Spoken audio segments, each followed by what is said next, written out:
Good morning, one and all present here. I, Joshua from the Department of BWOC Media and Entertainment, and I am honored to welcome you all for the inaugural ceremony of the 6th-day National Level Faculty Development Program on Social Science Research Methods, Exploring Theories, Practices, and Studies, organized by the Postgraduate Department of Studies in Research, Journalism, and Mass Communication.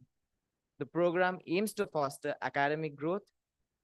So, without further ado, let us officially begin today's ceremony. On this special occasion, we are honored to have with us our esteemed chief guest, Professor Srinivas Ilkote, Professor Emeritus, Bowling Green State University, USA. Reverend Dr. Lourdes Prasad Joseph, Director, Father Jnana Prakasham, Campus Administrator, Father David Sagairaj S., Assistant Director, Dr. Ravi J.D. Saldana, the Principal, Dr. Noor Mubashir, the PG Coordinator. A warm round of applause as we welcome our dignitaries on stage.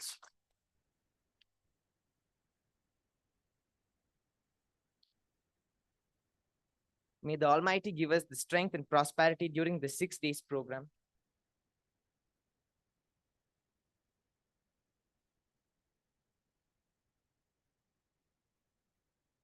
And stir us without any obstacles to see the success and enlightenment. To formally set the stage for today's event, I now invite Dr. Venugopal Gowda to welcome the gathering.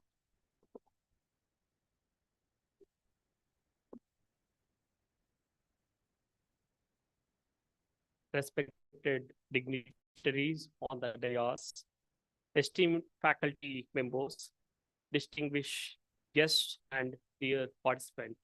A warm welcome to each one of you to this 6 days national level faculty development program on social science research methods, exploring theories, practices, and application in contemporary studies.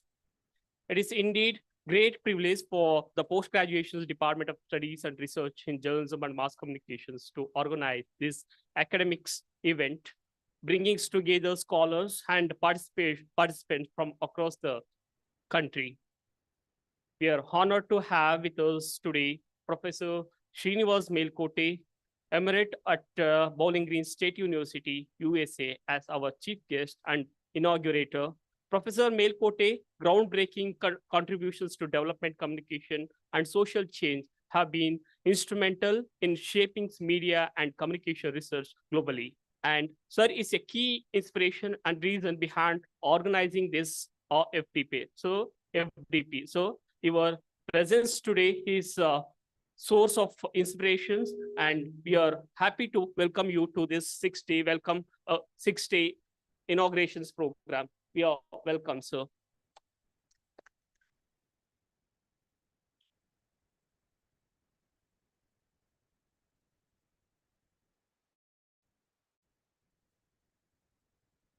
I also take this opportunity to express my deep gratitude to our Reverend Dr. Lourdes Prasad Joseph, our esteemed director, who has always been a pillar of support in our academics endeavors. His visionary leadership continues to guide and strengthen our institution. I welcome you on behalf of the Department as well as College.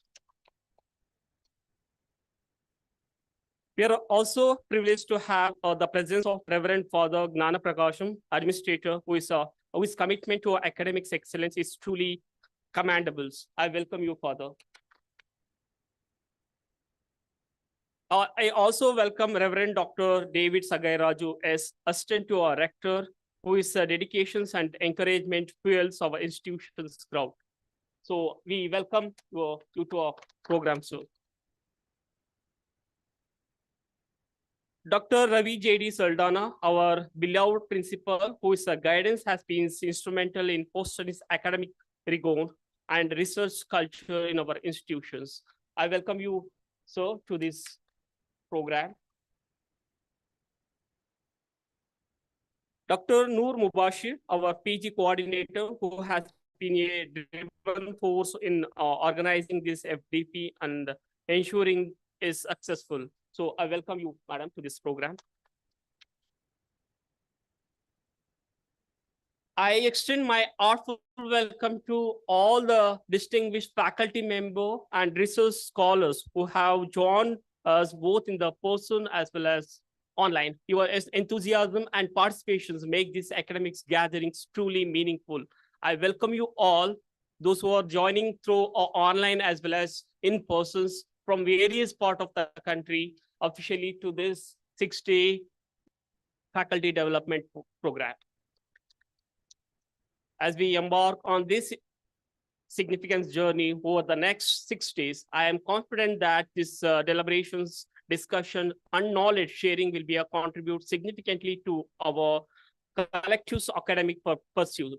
Let us engage, explore, and enrich ourselves through this wonderful learning experience. Once again, I welcome you all and wish you a fruitful and engaging FDP. Thank you all. Welcome again. Thank you. Thank you, sir, for your gracious words and for setting the stage. And a warm welcome to you too. As we move further, now we invite our esteemed guest to come forward and pour the seeds into the earthen pot. This act represents growth, new beginning, and the deep-rooted values we cherish.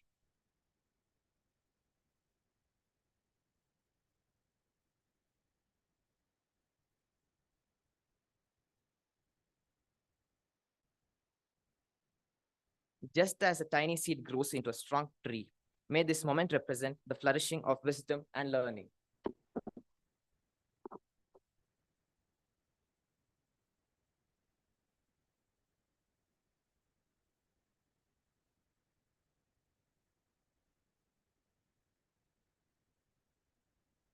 Thank you, dignitaries. It is with immense pleasure and pride we are announcing that we are yet to have 2 days international conference themed reimagining communication in 21st century, sociological, political, and economic perspectives. We take this opportunity to officially release the conference brochure, and with that, we'll be releasing the Philos Bulletin of this month. I request our dignitaries to take part in this event.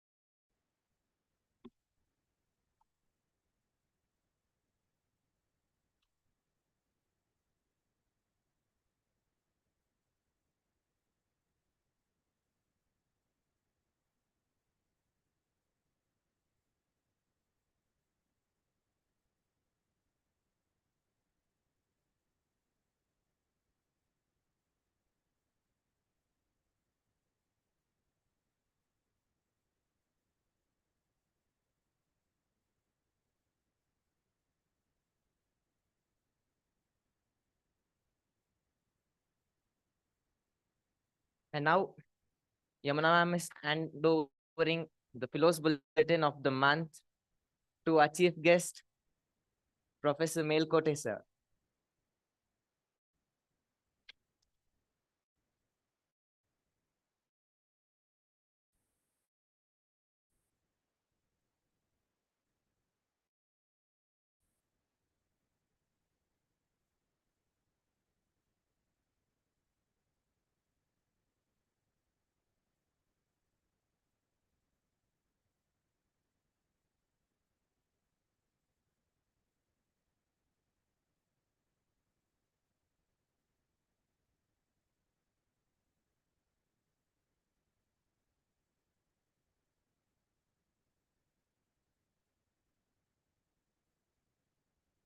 Thank you for officially kickstarting the preparation of the international conference and for the release of Philos Bulletin.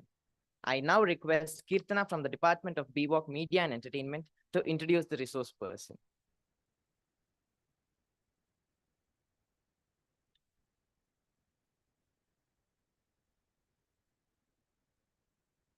A pleasant morning to everyone. It's my pleasure to introduce prolific resource person, Dr. Srinivas Melkote. He has been a teacher in the field of media production and studies, journalism, and mass communication for more than 30 years. He has taught at universities in India, US, and Jamaica. Professor Melkote has researched and published extensively on a range of issues, including the role of communication in directed social change, participatory communication, diffusion of innovations, international communication, health communication, communication strategies for HIV/AIDS preventions, mass communication theory, quantitative research, media effects, and communication pedagogy. His book, Communication for Development, Theory and Practice for Empowerment and Social Justice, third edition, co-authored with Dr. Leslie Steeves, is a core text for courses on media and communication in colleges around the world. Professor Melkote's current interests are examining the role of media and communication in achieving social justice. His work in social change communication examines this role of globalization, economics, politics, and hegemonic discourse in the sustaining and widening the inequality gaps between people in societies around the world. Dr. Melkote is also active in examining the role of media in acculturation, body dissatisfaction, and health-related issues. With much honor, I now request Professor Srinivas Melkote for his address.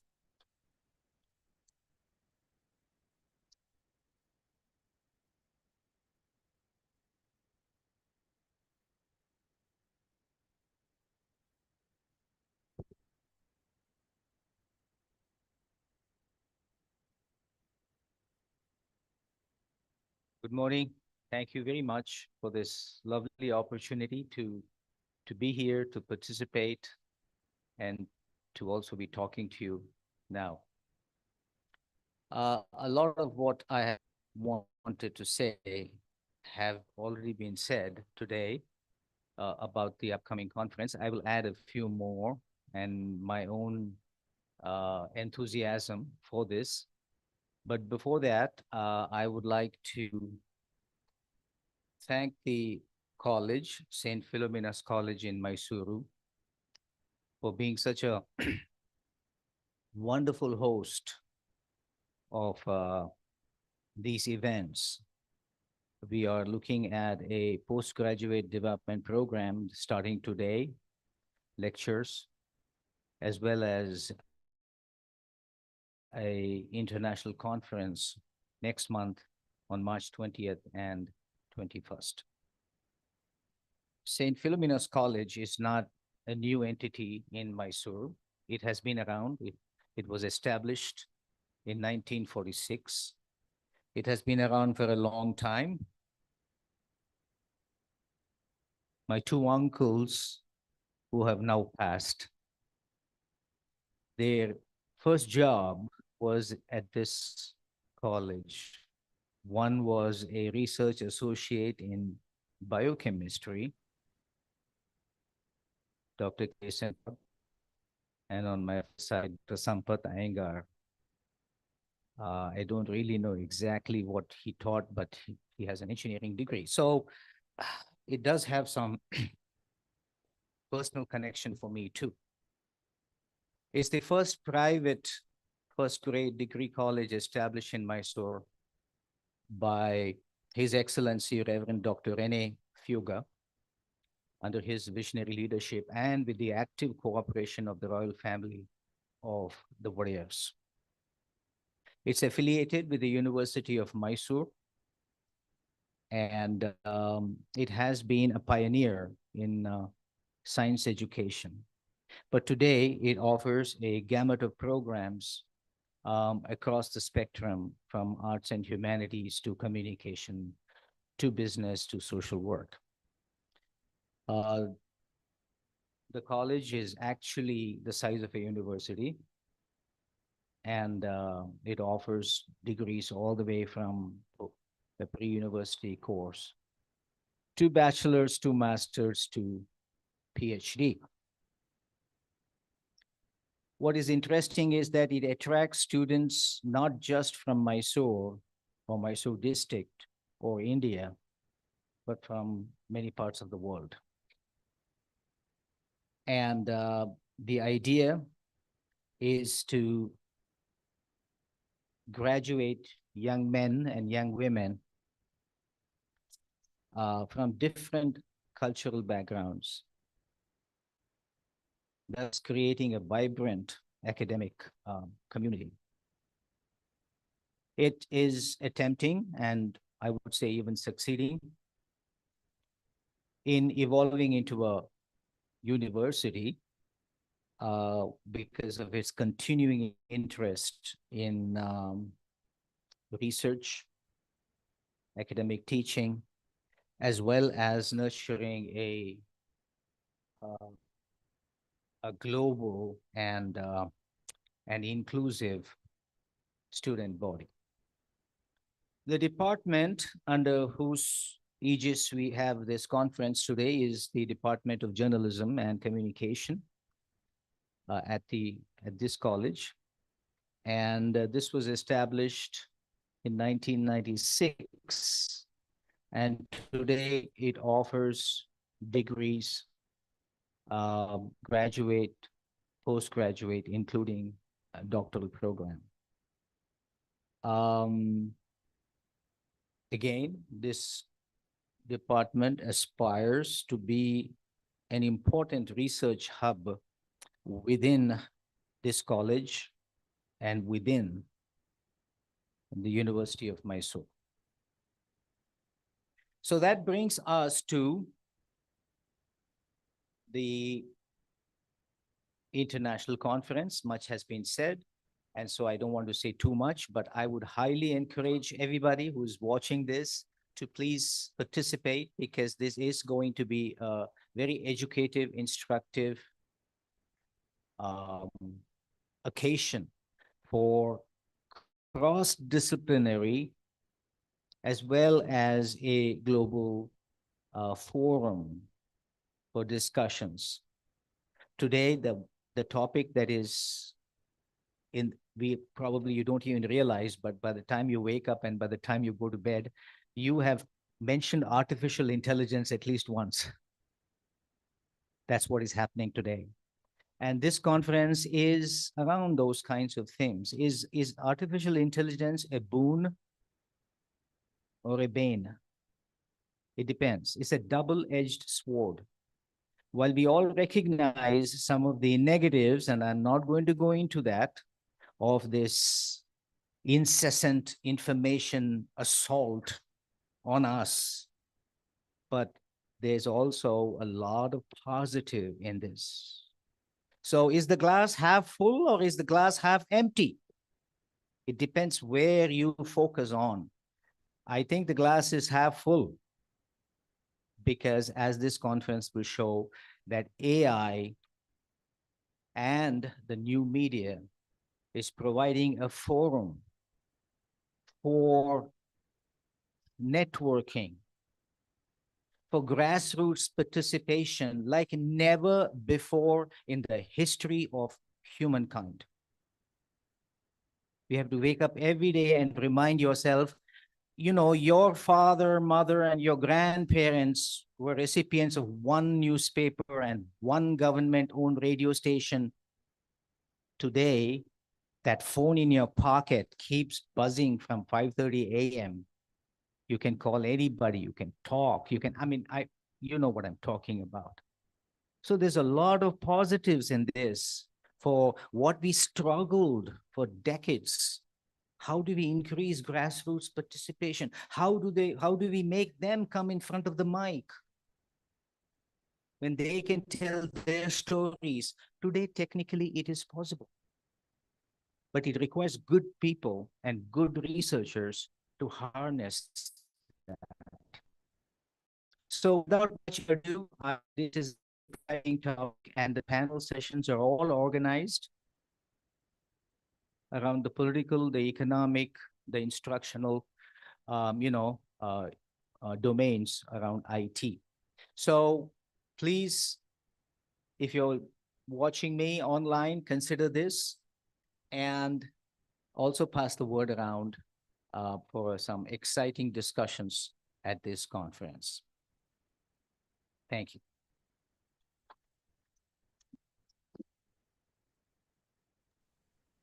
I thank Kirtana for introducing the guest and Thank you, Professor Melkote, for setting the direction for the days ahead.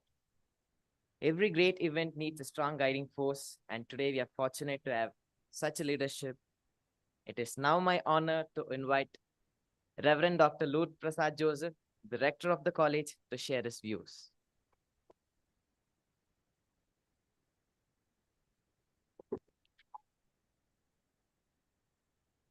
Good morning to all of you, honorable dignitaries on the dais, members of the teaching fraternity, and my dear students. In the first place, I extend a warm welcome to each one of you for this 6-day FDP program. It's a matter of joy and pride and honor for us at St. Philomena's to host this 6-day FDP program. I'm simply delighted to announce and welcome there are 28 states which are participating across India in this FDP program. About 20 to 25 prestigious institutions across India, they are also part of this program. So I extend a hearty welcome to each one of you to the 6-day FDP meaningful program that is going to be very, very relevant. As teachers, especially teaching at institutes of higher education, research is of paramount importance. I always keep telling my staff, the best teachers in any institution, they are judged not by their classroom teaching, but by their research work. I think we at Philomena's College, we give a lot of importance for research work. And I'm really delighted that the Department of Communication Journalism in our college is taking a lot of initiative to work in this direction. I take this opportunity once again to congratulate the whole department, and we look forward to another great event that is going to happen in the month of March, an international seminar. Preparations are already going on in full swing. The department is fully occupied, involving the entire college staff, personnel, also the students. That's the way we prepare our students for the future. Once again, thank you for your patient listening. I'm sure for the next 6 days, we will have a very, very meaningful discussion. Thank you. Have a nice time. Thank you, Father, for your inspiring words and for your continuous support in academics excellence. As we come to the end of the inaugural session, it is time to express our gratitude, and I now invite Dr. Vagdevi to render the vote of thanks.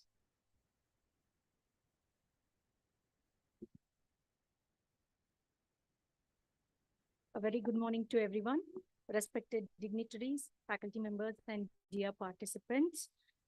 As they say, nothing is more honorable than a grateful heart. With the spirit of gratitude, I take this opportunity to extend my heartfelt thanks to all those who have made this inaugural session a success. First and foremost, I express my deepest gratitude to our guest Professor Srinivas Melkote, Emeritus at Bowling Green State University, USA. We are very, very honored to have you with us, sir, and we deeply appreciate your willingness to guide us. Your expertise will undoubtedly instrumental in enriching our discussion. We eagerly look forward for all the session for next 6 days. I sincerely thank our Rector Manager, Reverend Dr. Lud Prasad, for his steadfast support and leadership, which continually nurtures and empowers our institution. Thanks to our campus administrator, Father Gnana Prakasan, and Assistant to Rector, Father David Sagairaj. Thanks to our principal, Dr. Ravi J.D. Saldana, for encouragement and shaping initiatives like this. Special thanks to Dr. Noor Mubashir, our PG coordinator, for ensuring the success of the 6 days FDP event. My thanks to faculty, staff, student, and participants who are offline and who are joined online. Your presence and engagement is what makes this endeavor truly meaningful. A special word of thanks to my very own department, my organizing team, who have tirelessly worked behind the scenes to make this event successful. Uh, this is just the beginning, and we look forward for the engaging sessions and meaningful interaction as we move forward with the sessions over the next 6 days. I'm confident that this FDP will be fruitful and an enriching experience for all of us. Thank you.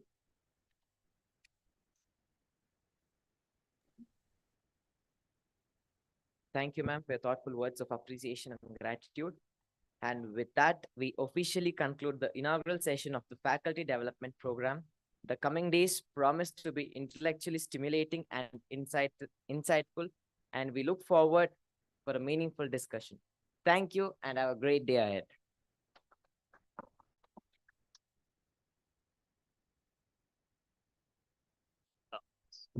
So as we finish the inauguration session, we will start first session of the day. Before we start the first session, I would like to give a few instructions. So this is the meaningful discussion academic process, so that I request all the participants who are participating through the online, uh, please be in the session, and there will be a small question and answer sessions, and your involvement throughout the session is create a meaningful discussions and make this FDP faculty development program more meaningful. We have already sent instruction for the candidate, those who are attending online.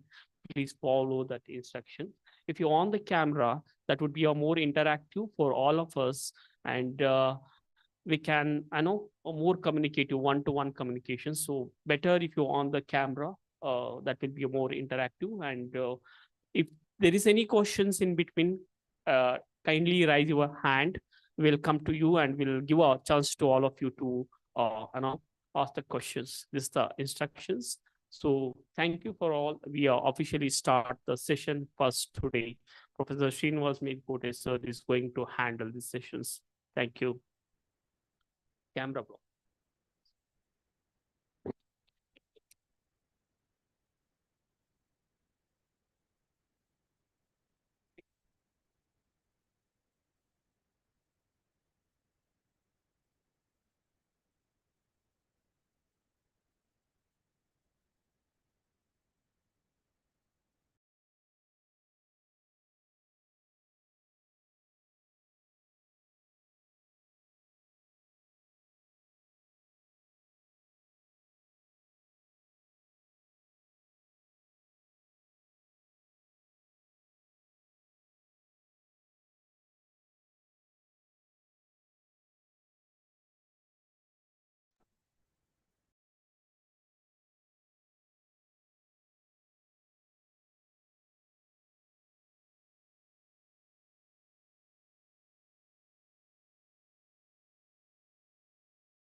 Yeah. Oh, hello. I hope that we can get our technology running smoothly before we start this discussion, or rather this lecture. Okay.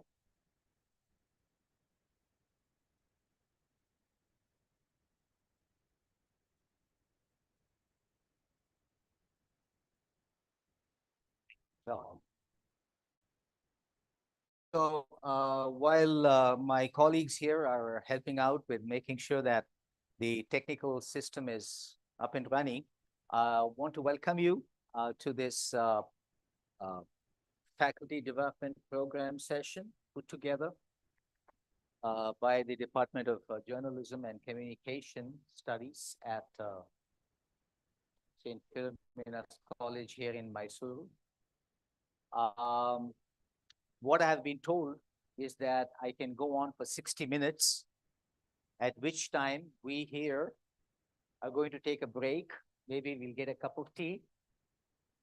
We can't give tea to you, but I hope you have tea wherever you're watching. And no more than 10 minutes, and then we'll be back here, back on for the lecture. So today,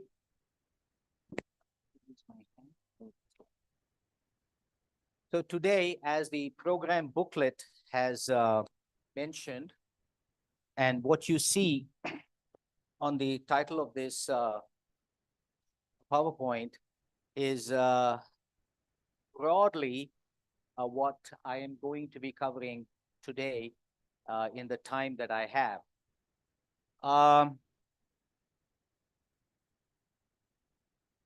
Epistemological foundations of research. What I'm going to be talking today is not normally offered as a university course at the postgraduate level.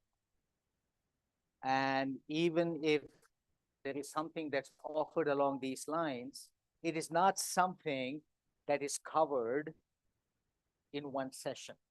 So what I bring to you today is my distilled knowledge over a period of 45 years when I was busy as an academic teacher and researcher at universities in India as well as in the US. So it is, you can consider as me talking to you off the cuff about some issues that I consider that are important to know for anybody in the business of either teaching or practicing research. Epistemological foundations, you know, when I drove this morning from my place of stay to this college, I was admiring the beautiful trees in Mysore. These trees are old, mature trees. But we completely forget, or at least some of us, that these beautiful trees wouldn't be beautiful if they did not have healthy roots. If they had weak roots, diseased roots, they won't be so beautiful, they won't be so big, they won't be so strong. But we seldom talk about the roots. Same with knowledge. We look at knowledge in whatever field, and today it's mostly going to be centered on research. We look at all the things you can do, you know, but we don't look at how did this all start? Where did it start? How did it start? Why is it that some of these things are important? Why is it that some other things are unimportant in its growth? So epistemology, as the dictionary says, goes to the root of a discipline, of a practice. So it's very broad. And my comments today are going to be basically in the area of research. But such a subject can be taken up in any discipline. So let's start what I think is the beginning. Research, as we know it, has been around for a very long time. If I were to sit down and just pull some ballpark date, I would say, yeah, at least for 500 to 600 years, we humans have been, you know, practicing this. It goes back now, again, these are not historical, it's inclusive.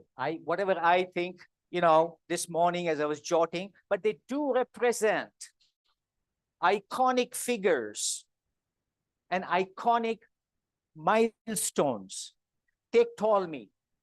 Ptolemy was ahead of Galileo. Ptolemy was the first researcher who said that the earth is not the center of the universe. Until then, the church, which was the most important and the only disseminator of knowledge, said, we are the center. Ptolemy said no, but he didn't have the technical prowess to prove it. He didn't have the. Later on, a man by the name of Galileo was able to prove it with his telescope that Earth is not the center of the universe. Of course, he was punished. So if you think that your present government is after you, it has been after you for a very long time. Galileo was persecuted, was made to recant. That's the history of, but he did give us, he opened this window for us. So all of this was in the area of physics and astronomy. Our oldest cousin that I think maybe mathematics, but then I don't want to get into a discussion of whether mathematics is a science or mathematics is a philosophy.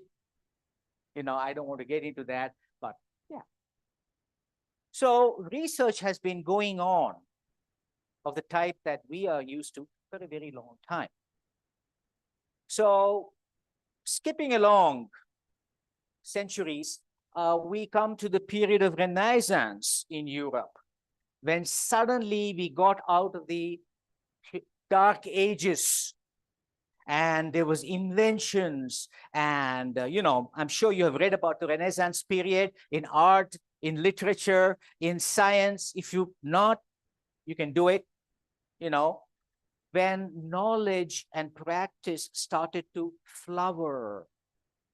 And so in our field that we are talking about today, the period of Renaissance was very useful. And by the way, remember this went on for centuries, okay?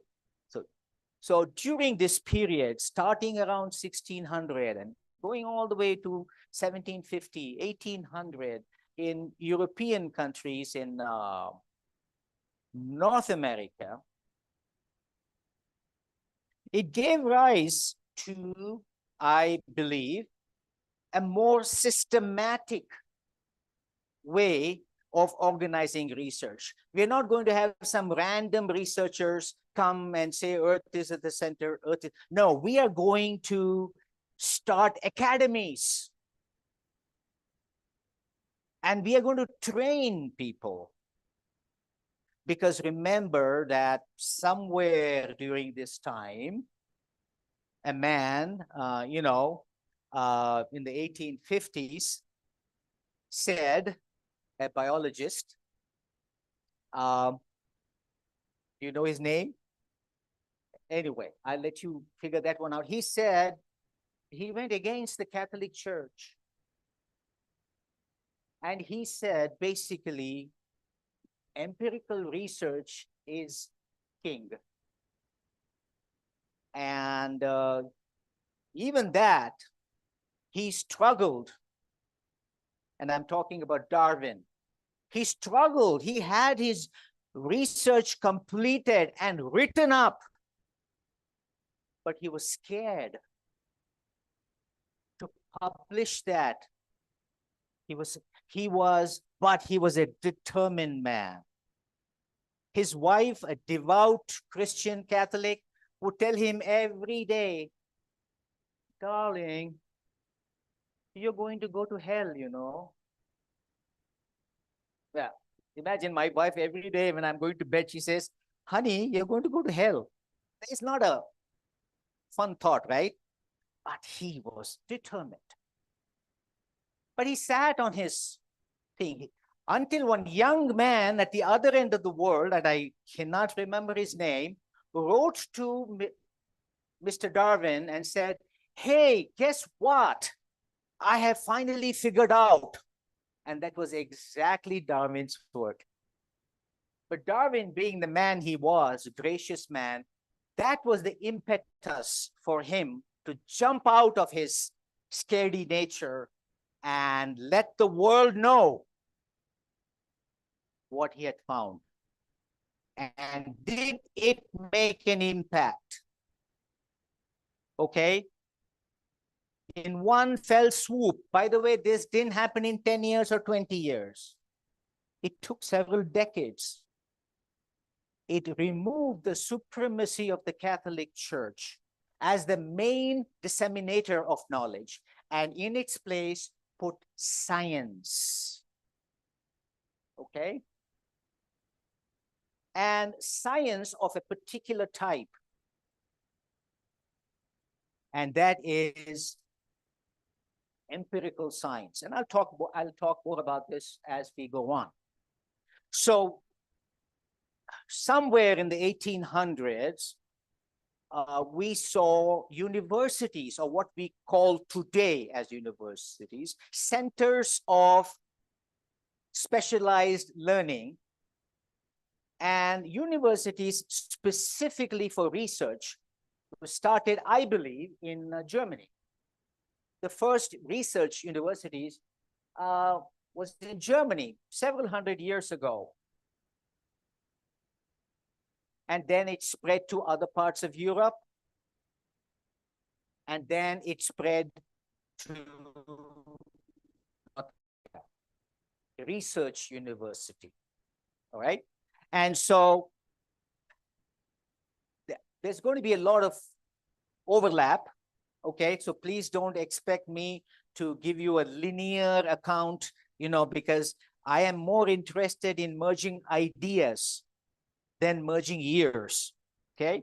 And so, but I will help you out by giving you some transitions. And so during this time, universities, and again, as I told you, it was a very slow process. But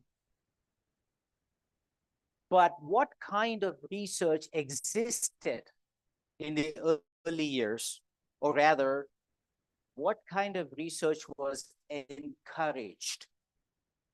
That we need to remember that when we go into the epistemological foundations of this field. The research that dominated for a very long time, several decades, was of a kind that was quantitative research. Numbers. And mostly in the fields of the physical sciences, physics, chemistry, natural sciences, biology. This is where all the research happened. After all, Darwin was from biology, right? So these were the early entrants in this field of research. At that time, they did not even know what a social science is. Social science did not exist. Example, psychology, sociology, political science, economics, history. It didn't even exist at that time. Okay, so that was the period where this nurturing took place of research, how to do good research. Okay, and again, as I said, this went on for quite some time. So one thing that I would like to take a break from that and talk a little more is, what kind of research was this? I told you it was in physics and chemistry and mostly astronomy and physics. But we need to name the baby. We all like to name the baby, right? Somehow, if you don't name the baby, it's incomplete. Name the baby. I'm going through that process now because my son and daughter-in-law are going to have a baby. She's a white, blonde, blue-eyed American. He is a big, swarthy, bearded Indian. And they are having a boy. Please help us. Not interested in Ayan, Yan, Samir, Kabir. No. A nice old name. There's no more than 4 letters.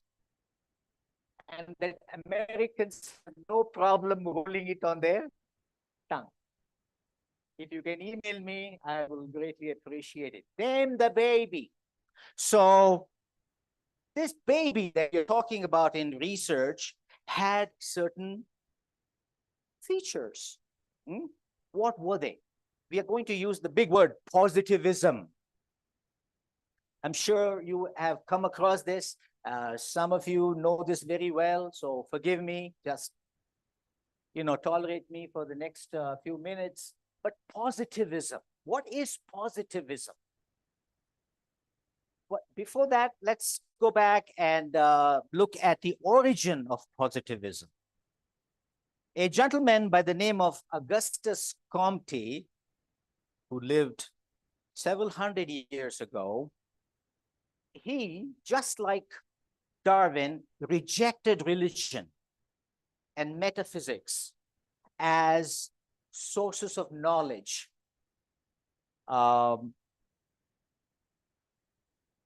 He came up with a brand new, just like Darwin did, empirical science is your only ticket to proper inquiry about our reality, about us. So now empirical, what is empirical? If you go back and look at the dictionary definition, empirical is anything where it's a process where you collect data or information from the world outside you, from people, from wherever.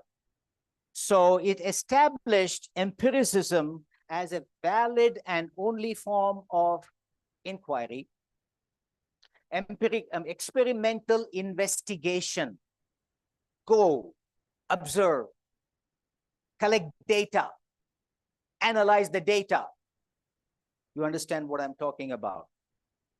So empirical investigation and observation are the only, underline only, sources of knowledge. And initially they called it as for positive facts. That's where positivism has come from. Positive facts. I mean, you want to know something really positive?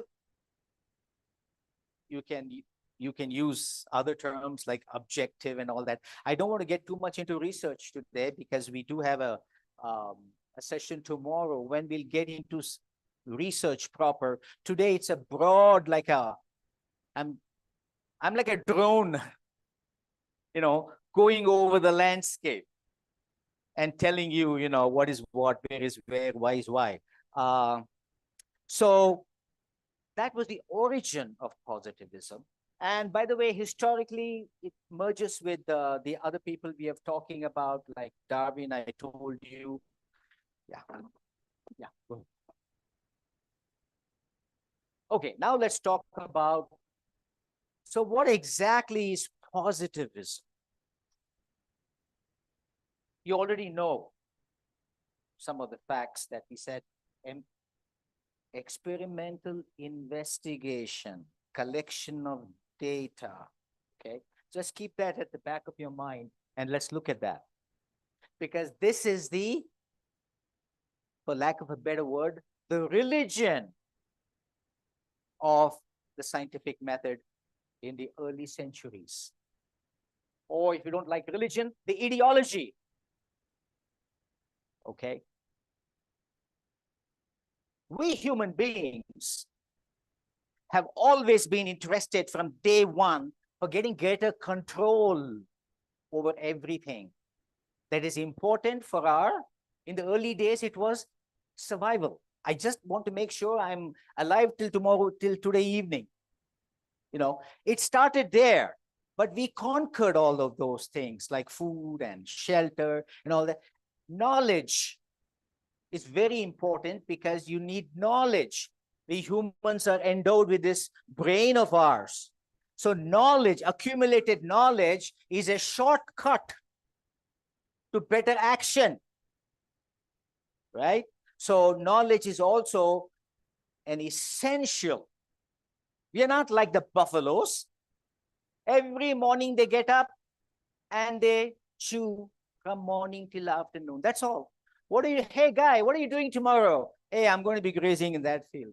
Hey, what are you doing day after tomorrow in that field? Now, think about that. We are human beings. We certainly need food,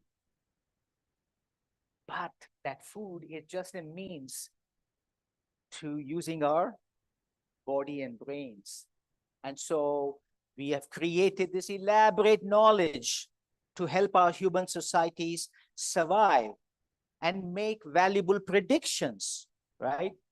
So this is what I call as a very simple generic explanation of this whole thing. So this reality, what is this? And this is not a philosophy class, though I will be bordering on philosophy. What is reality? You know, you need to sit down if you're a younger person, because when you're young, I mean, you have other things on your mind.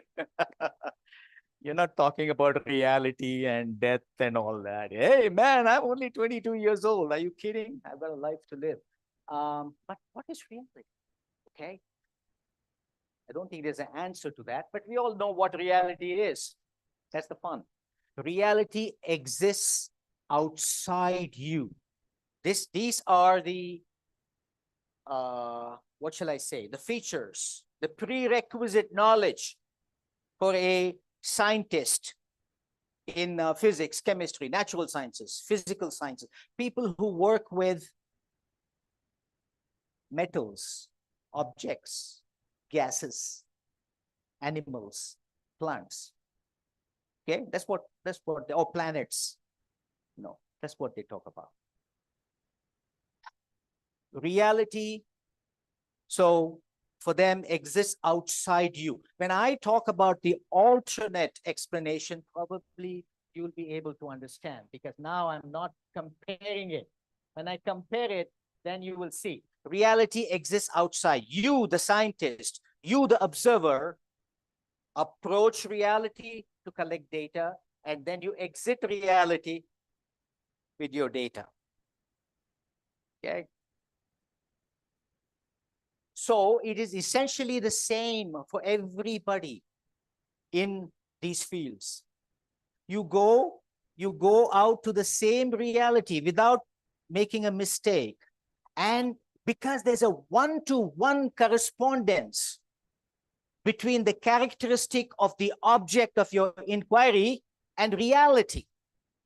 A piece of zinc in Australia is a piece of zinc in India, is a piece of zinc in Botswana.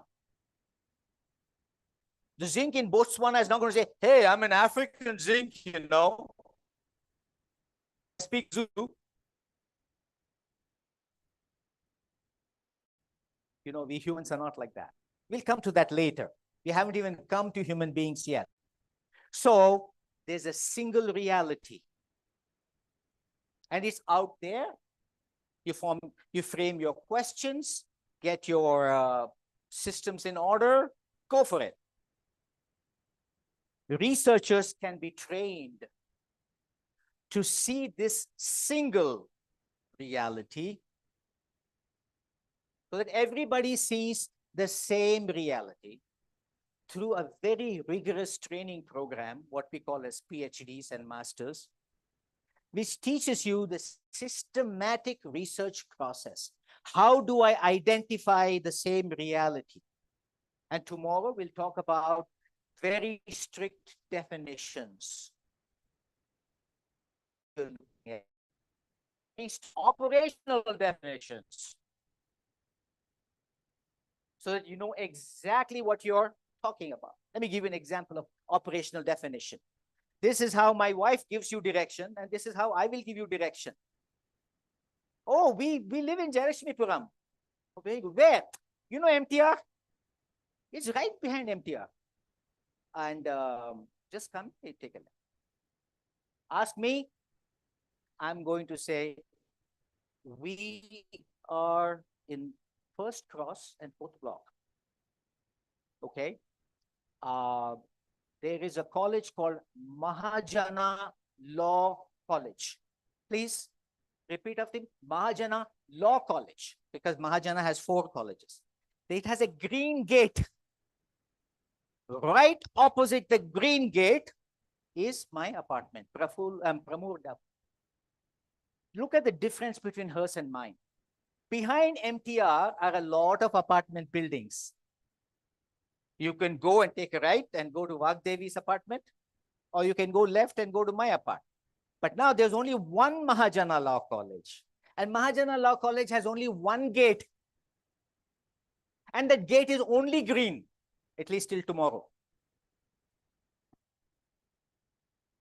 What I have done is I have operationally defined so that in the first attempt, somebody will get it. No mistakes. We'll talk more about it tomorrow. That is the features of positivism. It differs very greatly with the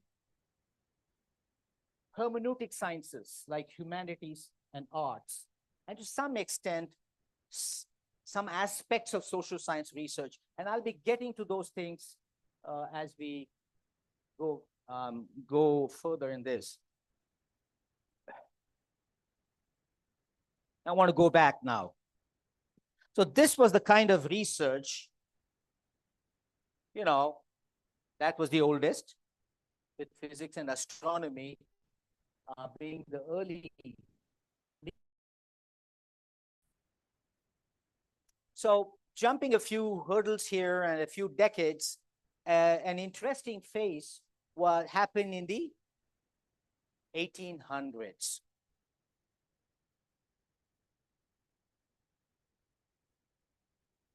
Today we look at 21st century. We in fact have a conference coming up because it is so profoundly different from the 20th century. Okay. A similar period was the middle to late 1800s when we completely came out of the feudal system to an industrial, city-oriented economy, fundamental. And if you pick up any history book and read up all the inventions and all the developments starting around 1850, from newspapers to magazines, and then on to, photography, to telegraphy, telephone, okay, motion pictures. Similarly, in the academic sphere, there was an implosion of the existing 1800 philosophy departments. The earliest department in any university was the Department of Philosophy. Probably the other ones were law and medicine. But believe me, even medicine, some parts of medicine also came under philosophy. But that's not important for today's discussion. So there were departments of philosophy. And they offered all of these kinds of opportunities and knowledge generation for research methods.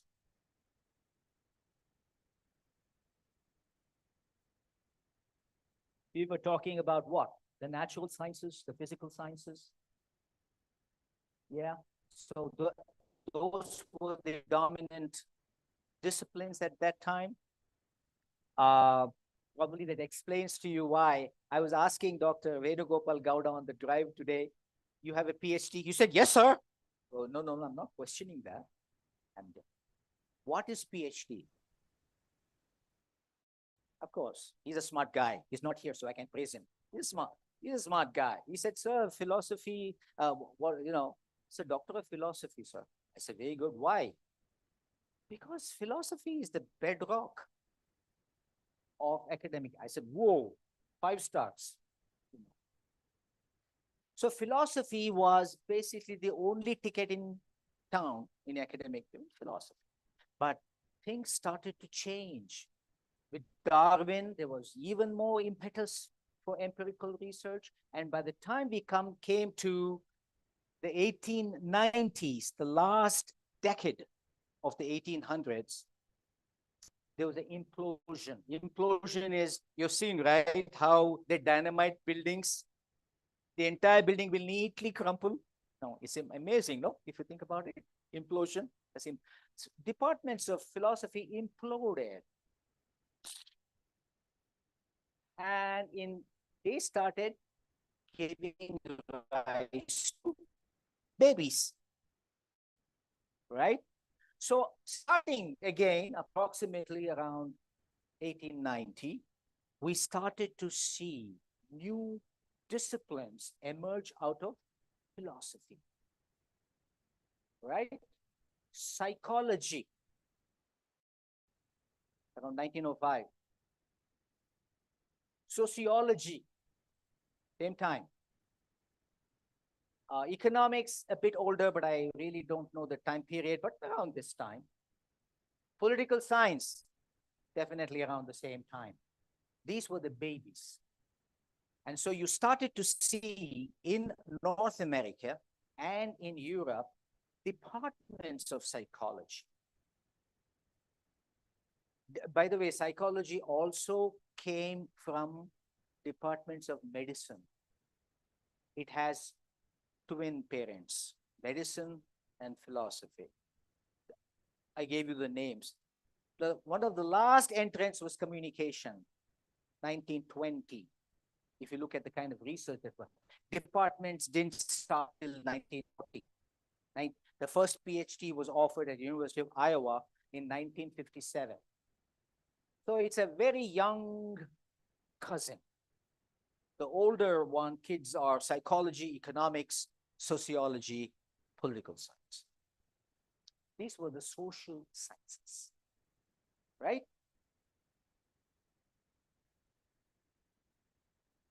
They are called social because they deal with some aspect of society. Sociology looks at social organizations, social groupings, etc. Psychology looks at individual behavior, thoughts. Political science looks at distribution of power in society, forms of resistance. Again, it's all power again.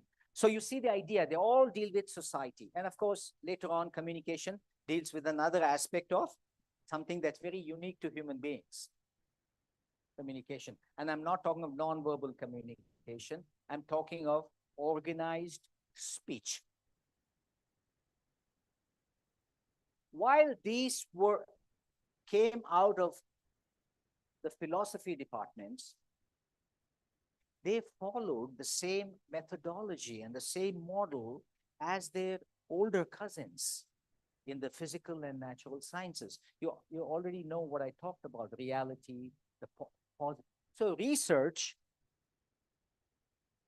in the early years, especially in North America,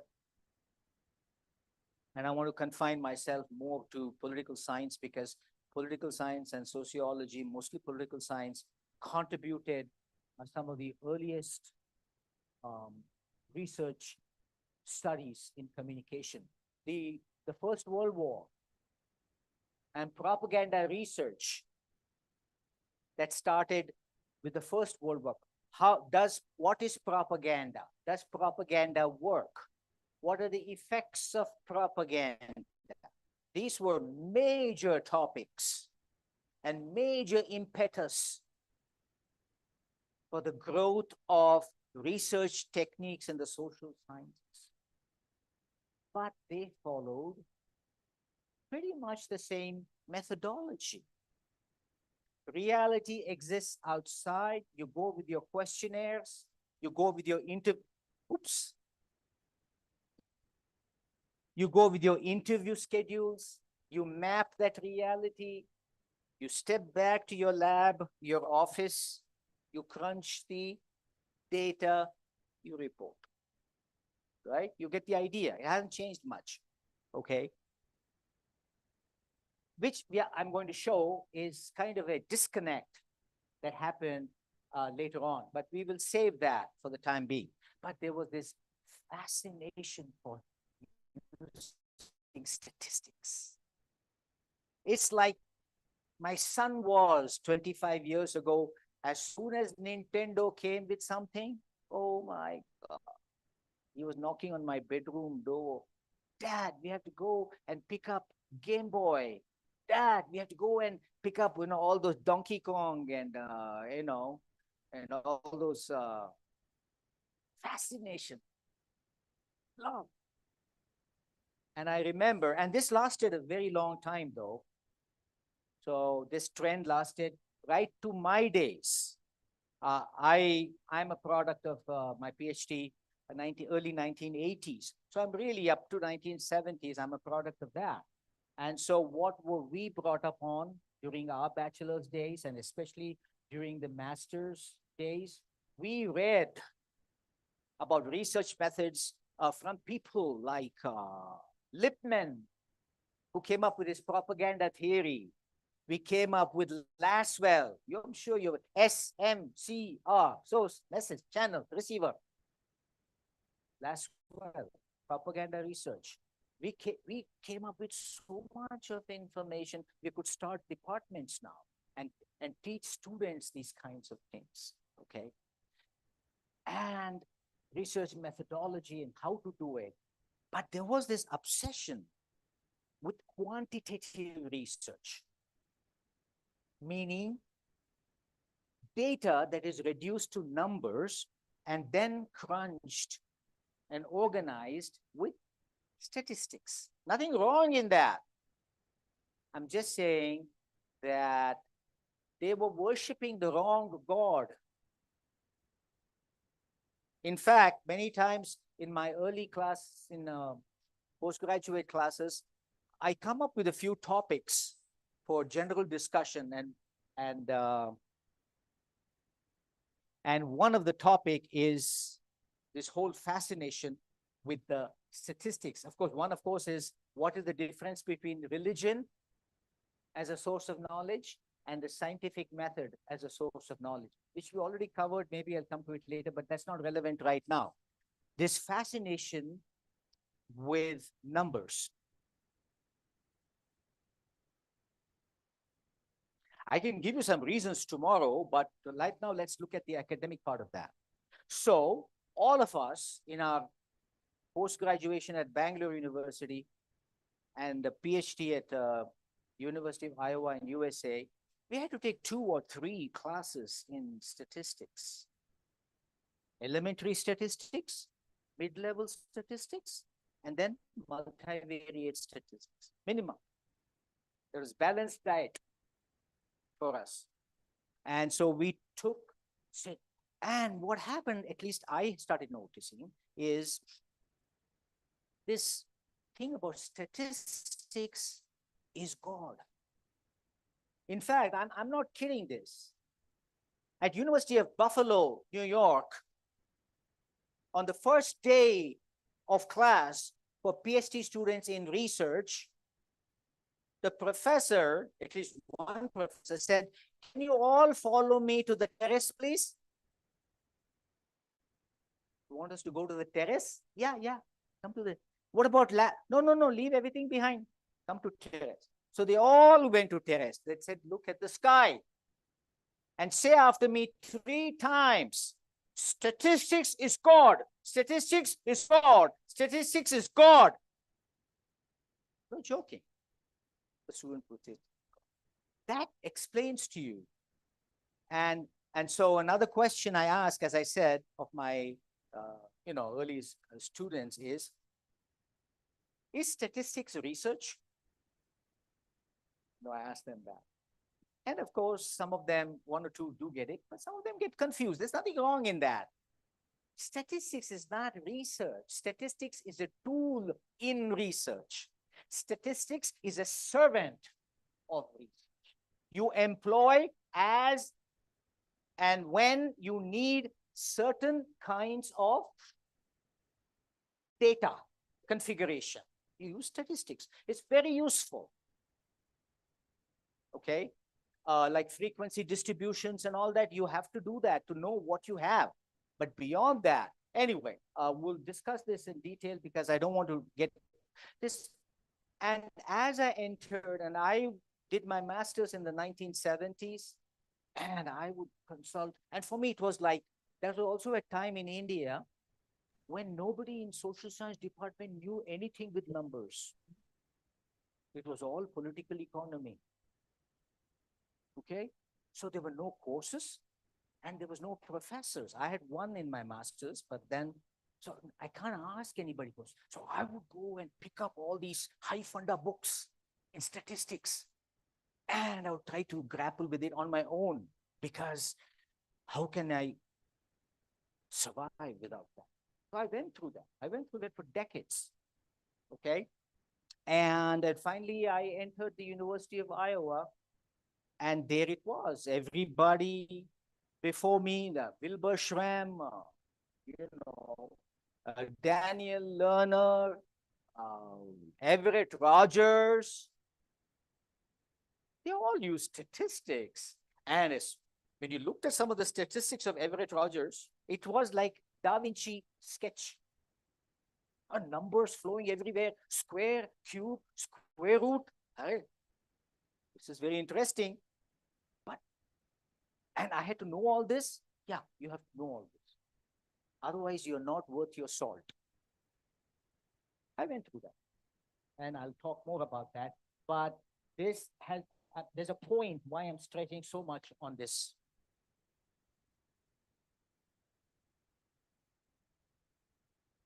Before that, because that is actually the conclusion, but before that, we need to name the baby, right? So I told you about positivism is the ideology, the worldview. And now I want to talk about something closer, and I'm sure all of you know what I'm talking about, but I want to relate it to this idea of positivism, all right? And also going back to the idea of empirical science being the only ticket to real knowledge. Science and scientific theories have always been a storehouse of the level of knowledge we have in a certain area, whether academy or practice. Of course, the disciplines themselves vary from natural physical sciences all the way to social sciences. And I have not mentioned here all the way to arts and humanities, but we're not talking about that right now. So they vary in their subject matter. So while social science and natural sciences may look different in the way they are done and what they do, some people, in fact, ignorant people from the hard sciences, they look at you and say, you're in communication? Yeah. You do research, yeah. I thought you guys only are in front of the camera and mic. No. Oh, you do research. What kind of research you do? Ah, okay. They find it funny because they are from chemistry. They are from physics. And they are established and they are so trained in this positivism that what are you guys going to do in social sciences? But science is not the product. Science is what you do in order to get new knowledge. Okay? That is where we are joined at the hip. So the science process, what is common is the logic and the methodology are similar, if not the same. Objectives of research in social sciences, objectives in the other sciences, assumptions, the methodology share a lot of similarities. So that is what the subject matter itself might be different, but the way we approach the subject matter is similar. So that makes, this whole idea of experimental investigation, empirical research, go out and collect information from the five senses. Of course, we don't depend on all the five senses. We don't go licking people, nor do we go touching people, but we definitely go seeing, hearing, so, interview schedules and other methods actually have your senses perceive what's going on within the constraints of that research project objectives that you have constructed and the research instruments that you have constructed to collect information. Within those, you go and you ask questions, you collect data. So the process is very similar. So let me spend a couple of minutes on this. I've been talking about empirical the whole time. Go and collect empirical.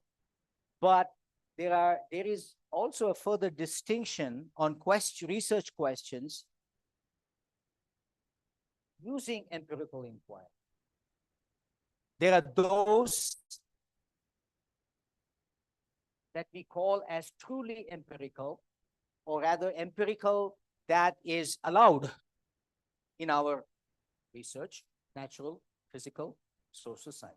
And those, now let's talk about social sciences, and those that are not really questions that we can handle.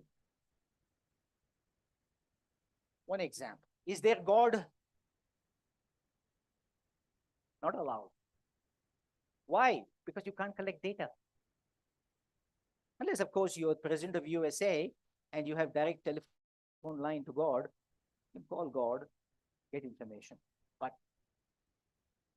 is it immoral to watch pornographic video? Answer. It's based on, so there are some questions that you cannot answer. Some ignorant people and politicians turn it around and say, science is anti-God because it does not recognize God. Science never said we don't recognize God. Science says we don't use that in our research because we cannot go and collect data. We need hard data. We can't collect. It's more this is a question where it's more a question of faith. So there are those questions that we cannot. But there are many questions we can go, what is the length, breadth? What is the public opinion on this? How has it changed? What is the gender? All of these things can be counted. In fact, these days, we can, map somebody's attitude, opinions with scales. I'm sure you have seen, in psychology, attitude scales.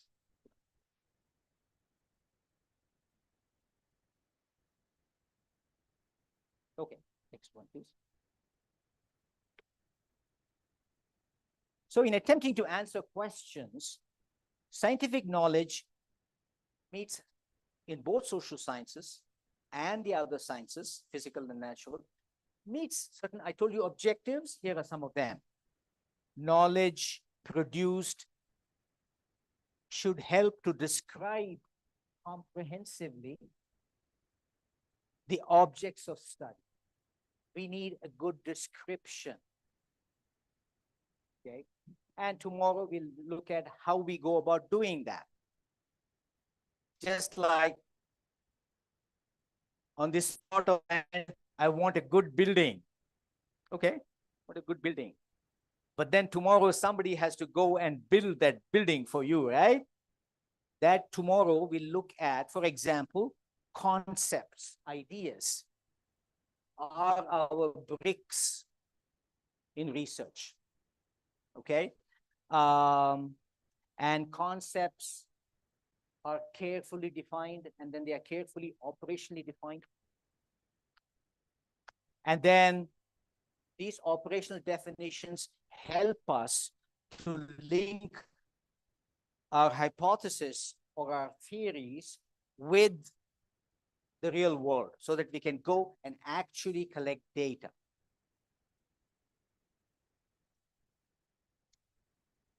Right? Because not only in empirical science, you've got to go collect data, information, but it has to be, to the extent possible, accurate information. And of course, we have measures like reliability, validity. We won't get too much into that today, but we do have all these things that you routinely have to follow when you do any kind of a research project. Because it's not just putting out information in science. What makes scientific knowledge so valuable is, A, it is open-ended. It does not stop. Answers to questions lead to new questions. The research goes on and on and on. It's open-ended. Some people mistake this and say, oh, your science said this, climate warming, what is this? I'm having the coldest winter. And you say global warming. Without realizing, I didn't say global warming. I said climate change. It can be global warming, or it can be the worst winter that even your grandfather didn't see.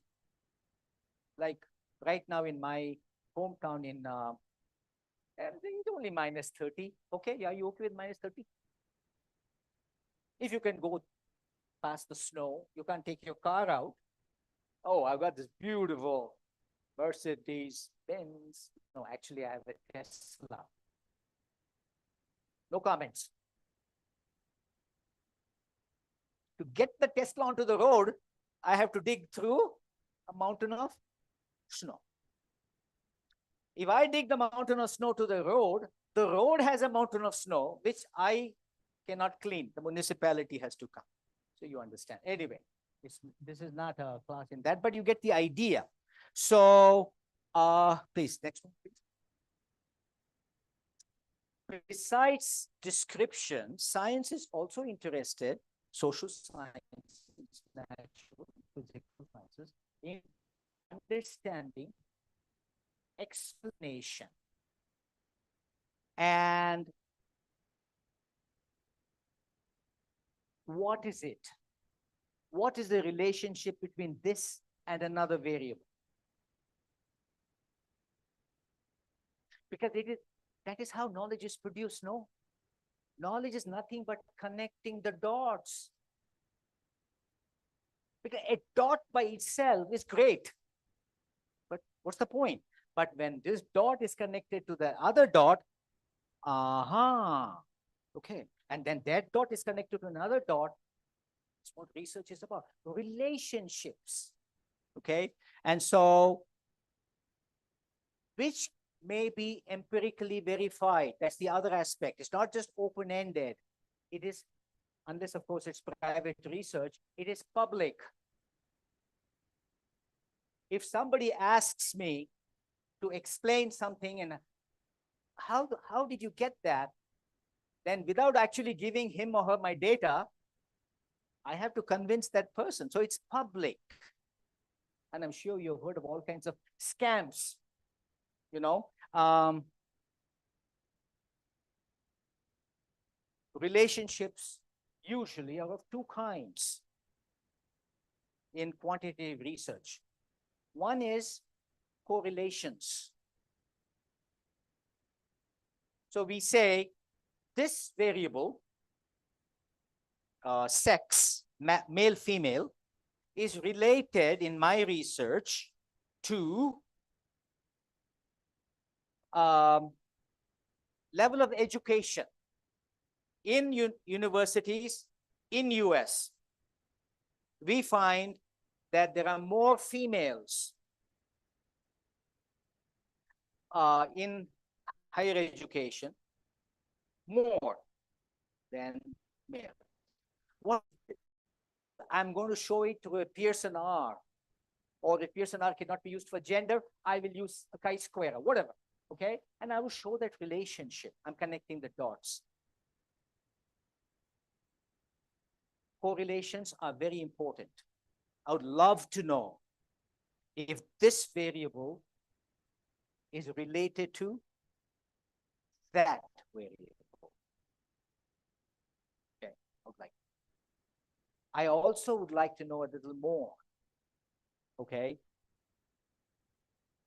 Relationship does not mean between variable A and variable B does not mean that variable A is the cause of variable B.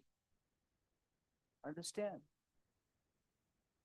So, for example, if I say that female sex is related to higher education, I'm not saying that the female sex is the cause. In other words, males are just not there. It is a female thing because that is the cause, right? Yeah. So cause is there a very, very good, that is the cake of the day. Cause. And physical and natural sciences do a great job with cause. We in social sciences, it's very hard for us to come up with what is the cause of that. Though, of course, in our narrow research areas, we try. For example, you know, there are so many cases in the United States where a high school student goes into the school cafeteria and opens a gun and shoots 20 students. Understand? Very next day, it'll start guns. Oh, by the way, this is not my political opinion, please. This is just an example. Privately, I'll tell you what my political opinion is. So guns, you see, guns are the problem. And, okay, fine. So what is this person said? Variable A, gun, is the cause of that, whatever happened there. Now, in that particular case in 1990, when it really started in a town in Colorado,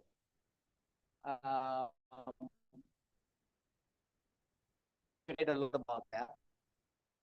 They did a story on this boy. They found he had not one AK-47. He had a dozen AK-47s. Where? Under his bed, in his bedroom, that he shared with his parents. Okay? If my son had a dozen AK-47s, first of all, he couldn't have. I would have known. And I'm not the type who goes to his room when he's not there and then, no, I don't do that. I believe in privacy. I trust that person. Okay? And I don't do that. But will I know he has AK-47?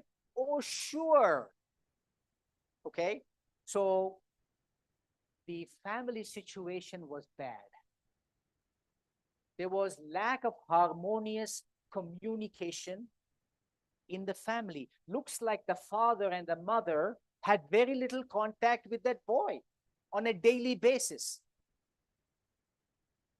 That could have been. Or the kinds of friends this boy kept. He was part of a gang and they all worship gun. The point I'm trying to make is there could be many causes. So finding the cause is very important. And physics and chemistry, they do that all the time. You pour sulfuric acid, dilute sulfuric acid on zinc. Okay. On zinc, and you will get some gas. I'm no longer in chemistry now. You'll get it. You get it. Sir, are you sure? I said you'll get it. That's it. But in social sciences, we can't say gun is the cause of that. Or people who watch pornography are bad. You know? So pornography is the evil of everything. Or people who smoke marijuana end up being drug addicts. Like, why? Because with every drug addict, I'm going to stop with this. We're going to take a 10-minute break. With every drug addict, if you go through his or her medical profile, you will see used marijuana. So it was called in the 70s and 80s the gateway drug. Why? Positive correlation between use of marijuana and later on going on to high-level drugs. So marijuana is the cause. Okay, I'm not a medical person. I'm not going to contest, but can I ask you a simple question? Yeah. What did you drink when you were a child? You started with black coffee? No. What did you drink? Chocolate milk, Ovaltine, Bournvita. So in India, if you do a correlation, you will see that consumption of milk and later on drug use are correlated because all of them drank milk, no? They drank their mother's milk. Don't drink mother's milk is the cause of that is correlation. All right. So causal relationships are great, but we have a great difficulty. And I'm going to come back and resume this after a short break. Thank you.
Uh, Hello, once again. We are back. We had some nice tea and biscuits. I also broke a glass. Um, let's get back quickly. What I have here for you is another slide. I have made this point earlier, but what I want to tell you is that another misconception that we have about research is that research is giving us the truth. Truth. Like reality, truth also is a idea that doesn't, I mean, it's very difficult to describe what is truth, but we all get a good feeling of what it is, truth. Research is not, doesn't say that our knowledge is the truth. Because truth, if we can define it, is an everlasting concept. Truth never changes, right? Truth is truth. So you can say that the scientific method attempts to go closer and closer to the actual whatever is happening, truth. But it's not truth by itself. Scientific knowledge is only as good as today. Tomorrow, it could change with new findings, new research. So we are presenting you with the knowledge we have now. This knowledge has been very carefully constructed through systematic research methods. We have taken pain and we have done a good investigation and we are presenting it to you. That's about what we can say. And so scientific knowledge is the best knowledge a society has at any given time. However, there are differences in the subjects, right? We have engineering. We have the hard sciences. We have social sciences. We have communication. The subject matter is different. The physical scientist can get at the truth more often than a social scientist. Because when you pour dilute sulfuric acid on zinc, there is only one or a few outcomes. That is the truth. Understand? So they can say those things. Go back to the earlier discussion I had about cause. Cause. Okay, what is the cause of this? If you can answer that question, then your explanation is complete. And therefore, my understanding also is much, much better. Explain it. In social sciences, we have a hard time with causes. And I would say that we don't even attempt to find causes of things. And as I will, in my comments, I'm going to make here, because the focus is different. Yeah. All I've been trying to show you here is the process, the objectives, the process, the methodology, all of that is very similar between the different sciences, though the products that we produce, the theories that we produce are different.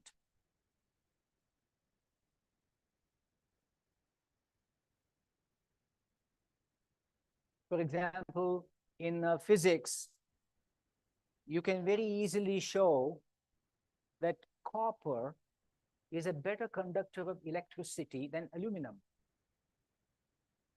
I can show you with all my machines the amount of time taken by a copper wire versus aluminum wire as a conductor of electric time?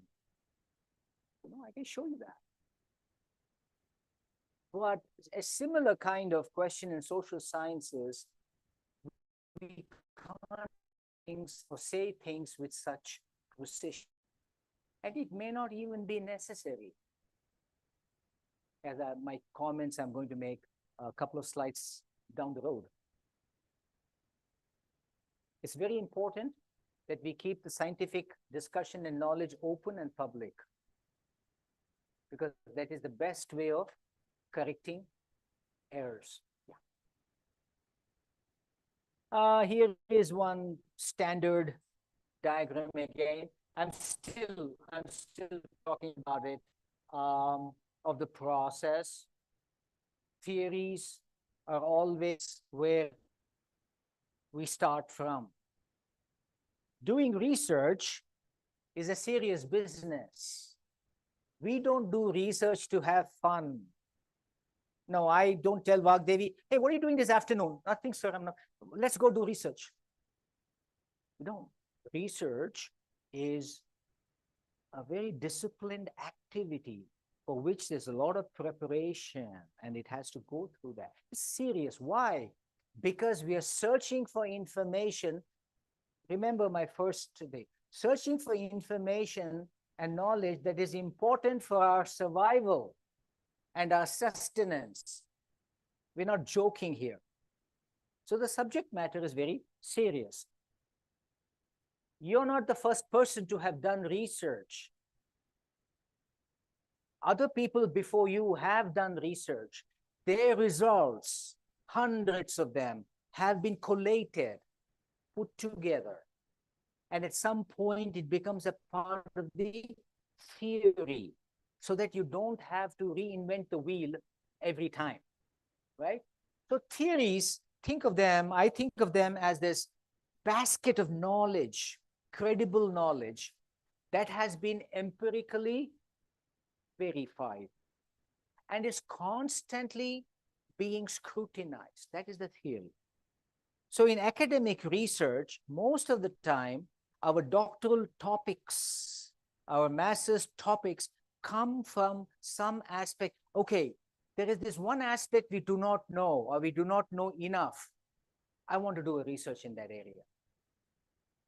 And that is the right way to do that, because we are all collectively working in this enterprise.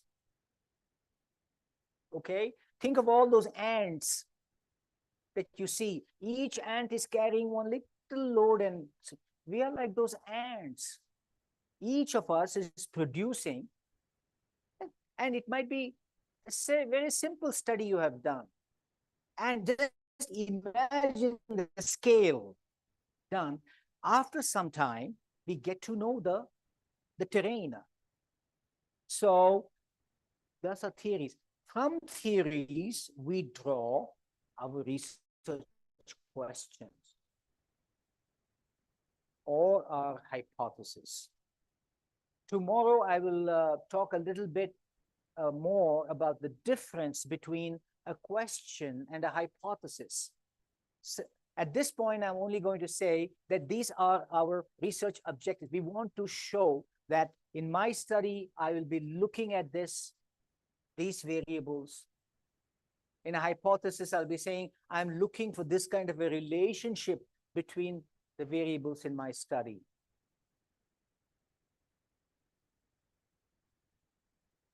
And then at some point, when you have all of this written up and defined and all that, you will be ready to go and collect data, information.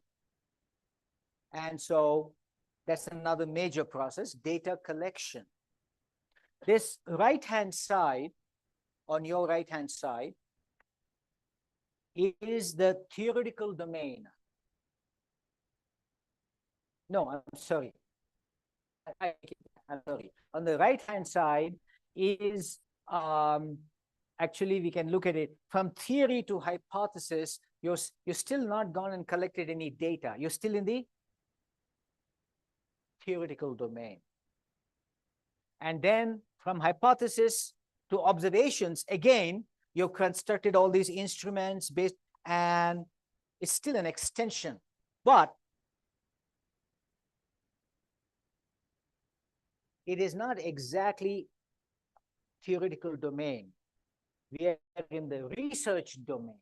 So the top right quadrangle is theoretical domain. Hypothesis to the observations would be the research domain. This is all hard research of moving from questions, hypothesis to our actual data. Another way to look at this right-hand side is, the right-hand side on your right, the process is called deduction. From a general to a specific, from broad theory to some specific hypothesis from that theory. And from your hypothesis and questions to specific data to answer your specific questions. The process is deductive. Now, moving on to your left side, once these observations come in, 1 study, 10 studies, 100 studies, 1,000 studies, you know, suddenly we find that we know so many studies have connected the dots. And so now we know a little bit about the relationship between that variable and that variable. And so we are willing to make generalizations, generalized statements based on our research work. Okay? And at some point, these generalizations, with further verification, with more research being done, they move into theory. So now, okay, now we know that. Just look at the difference between, for example, the physical sciences and our own social sciences. In physics, they have moved far beyond. So they are at a stage where in many fields, they know everything, or at least most of it, all right? And they're very sure about it. They even have laws, law of gravitation. No, we don't have any laws in social sciences because law is the ultimate, okay? So from general,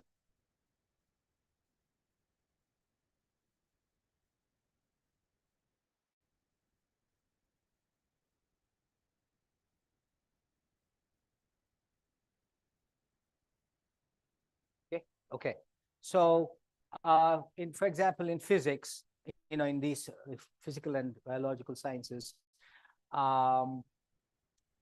they know a lot about causes and stuff like that. Social sciences, we are not there. We don't want to be there. And a point I'm going to make clear soon. So on the left-hand side, the bottom quadrangle is research, still research. You did research, you found, and now you're summing it up and coming up with major findings of my study, generalization research. The top quadrangle is back to theory now.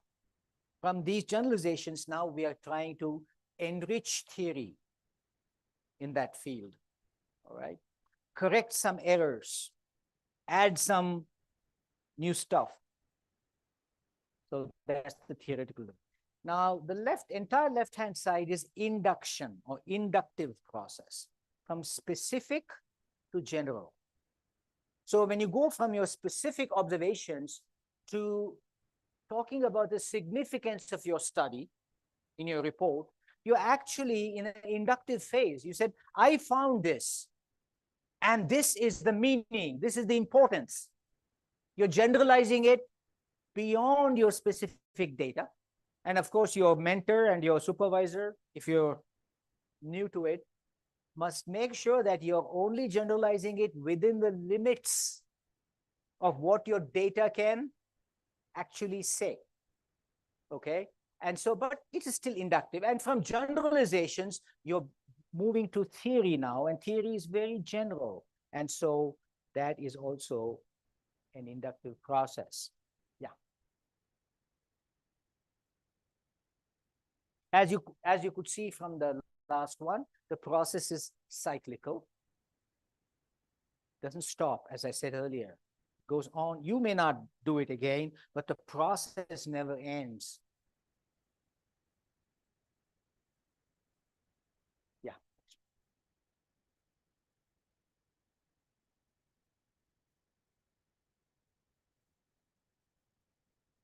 Yeah. Okay. So let's go ahead and reiterate some points before I move on to a more critical discussion of this whole thing.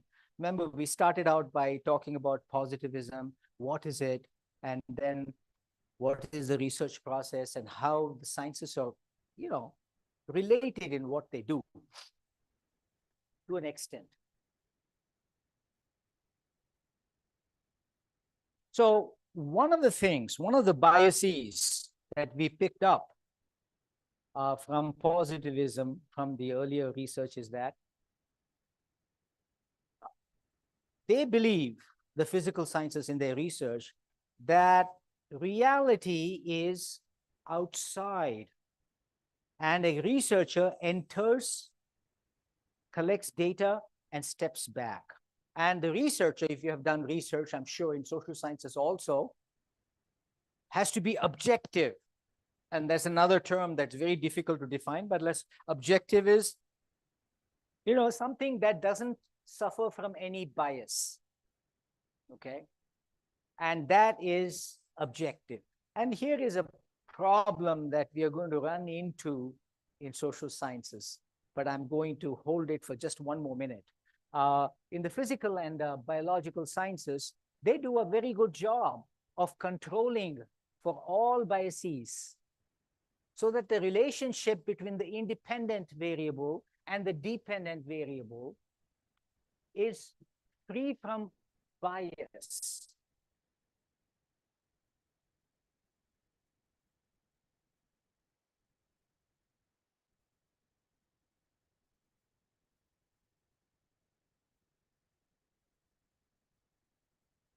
What we try to do in the social sciences is we try our best to reduce the bias.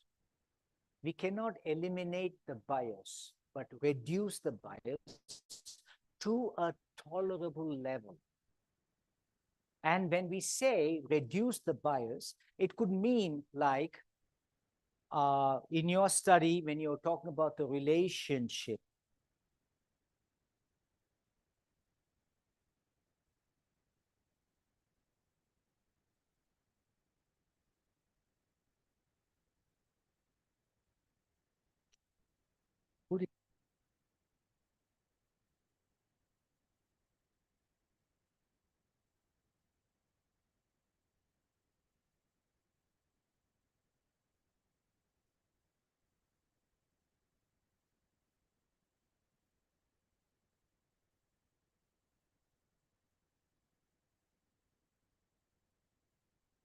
Hello. Yeah. Got it. Got it. So going back again here, in the relationship, how are you sure?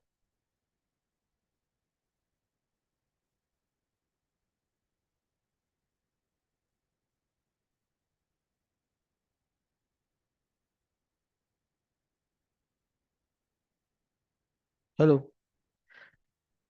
Hello. Yeah, I'll use this. Hello. Hello. Can you hear me? Okay. Sorry for that. And let's continue. So in the social sciences, we try to minimize bias. And tomorrow, when we talk about the actual process, we'll discuss issues like how do we control? How do we control for bias? What are the methods that we use to control for bias?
loiterers. I want to mang them.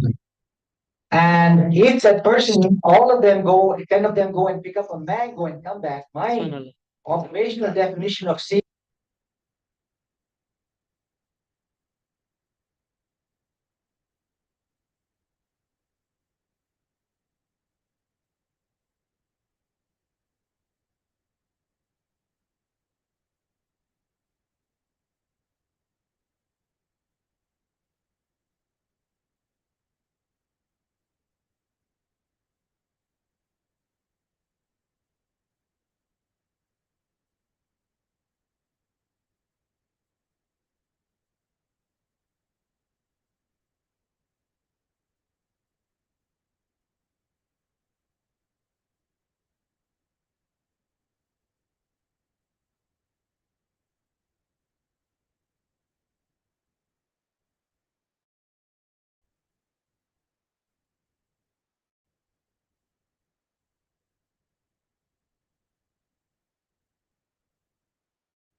Hello, hello, hello, hello.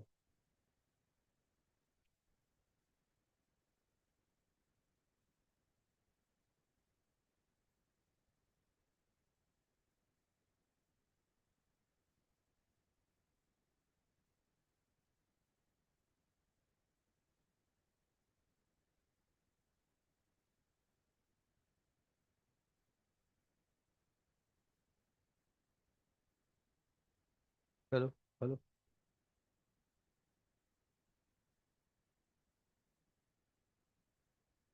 Okay.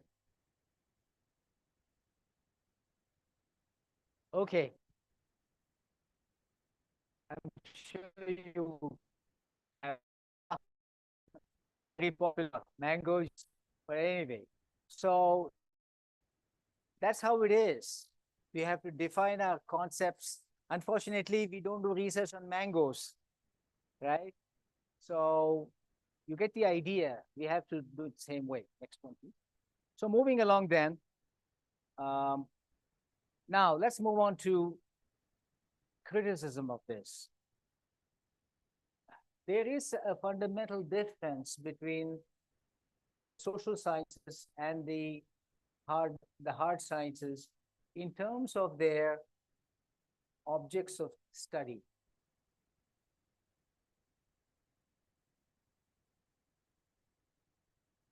And positivist or natural science model should not be used in social science research. And I'm going to talk about this. Understanding relationships is more important than finding causal factors, which has been the gold standard in the earlier social science research. So in social sciences, we deal with different objects of study. While in the other side, hard sciences, we deal with inanimate objects and non-human subjects. In all of the social sciences, by the very fact that they are social, we deal with human subjects, human societies, human organizations, and so on. We are very different from a piece of zinc, right? Zinc is zinc is zinc. But we human beings, we differ from each other in 1,000 different ways. And I started out by talking about reality. Coming back to that reality, we don't know what the ultimate reality is.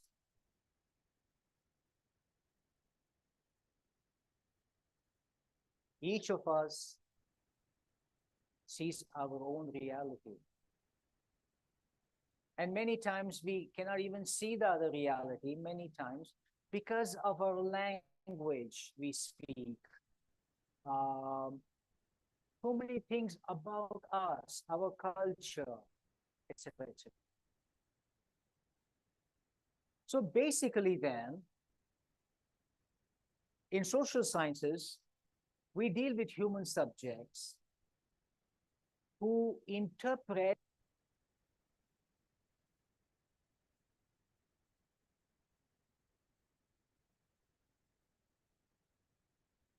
frame of reference, your frame of reference. Now that is the big challenge in the social sciences. Yeah. There is no single reality.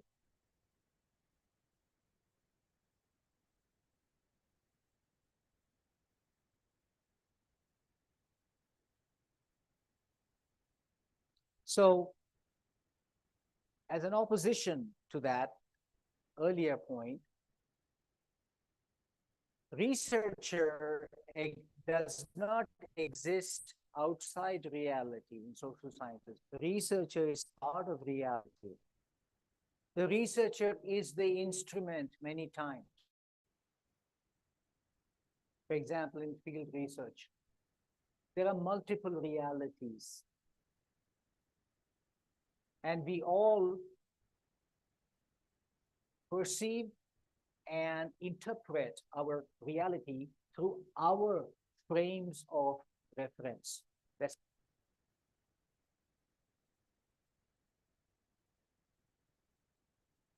the major difference between this, and that completely changes the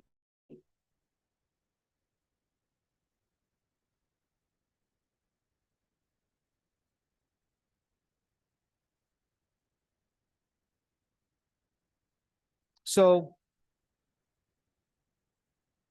if I were to choose a time frame, I would say the 1980s.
I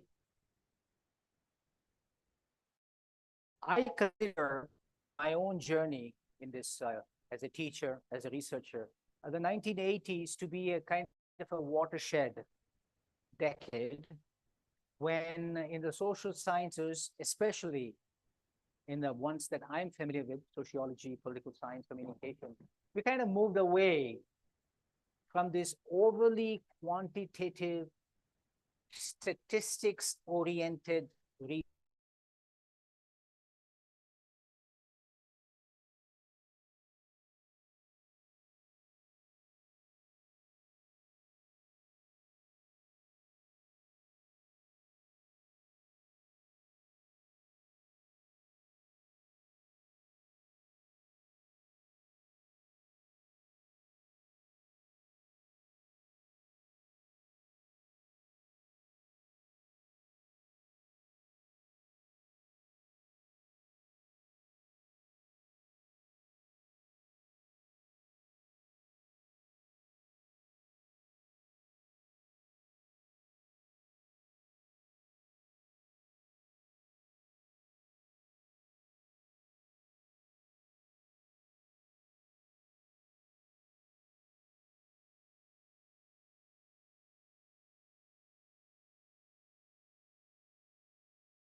In that business. But that was how it was all the way up to the 1970s. You open up, go to your library and pick up some of the top journals like Journal of Communication or Journalism and Mass Communication Quarterly. Look up the articles published in the 70s. They all involve complex statistics, right? Statistics is a tool in research. It's not research by itself. If you need to use it, and better know your statistics. In fact, I encourage all my doctoral students to take at least 2 courses in statistics. That's very important. Oh. No.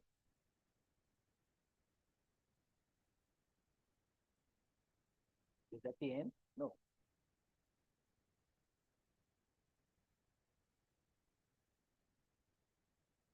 No, no. Next. Okay, stop. Oh, yeah. Sorry. So I would like to kind of conclude this lecture by looking at my own work in, or rather my own journey. I've been with development communication for 45 years from a student in a master's student at University of Bangalore, you know, in 1975 when the SITE program, Satellite Instructional Television Experiment, was launched in India, all the way till I retired a few years ago.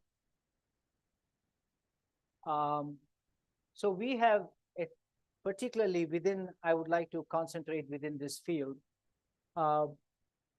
we have kind of, I won't say moved away, I would say our emphasis has changed, or rather expanded, from a positivistic and quantitative approach in social sciences to a critical and interpretive approach.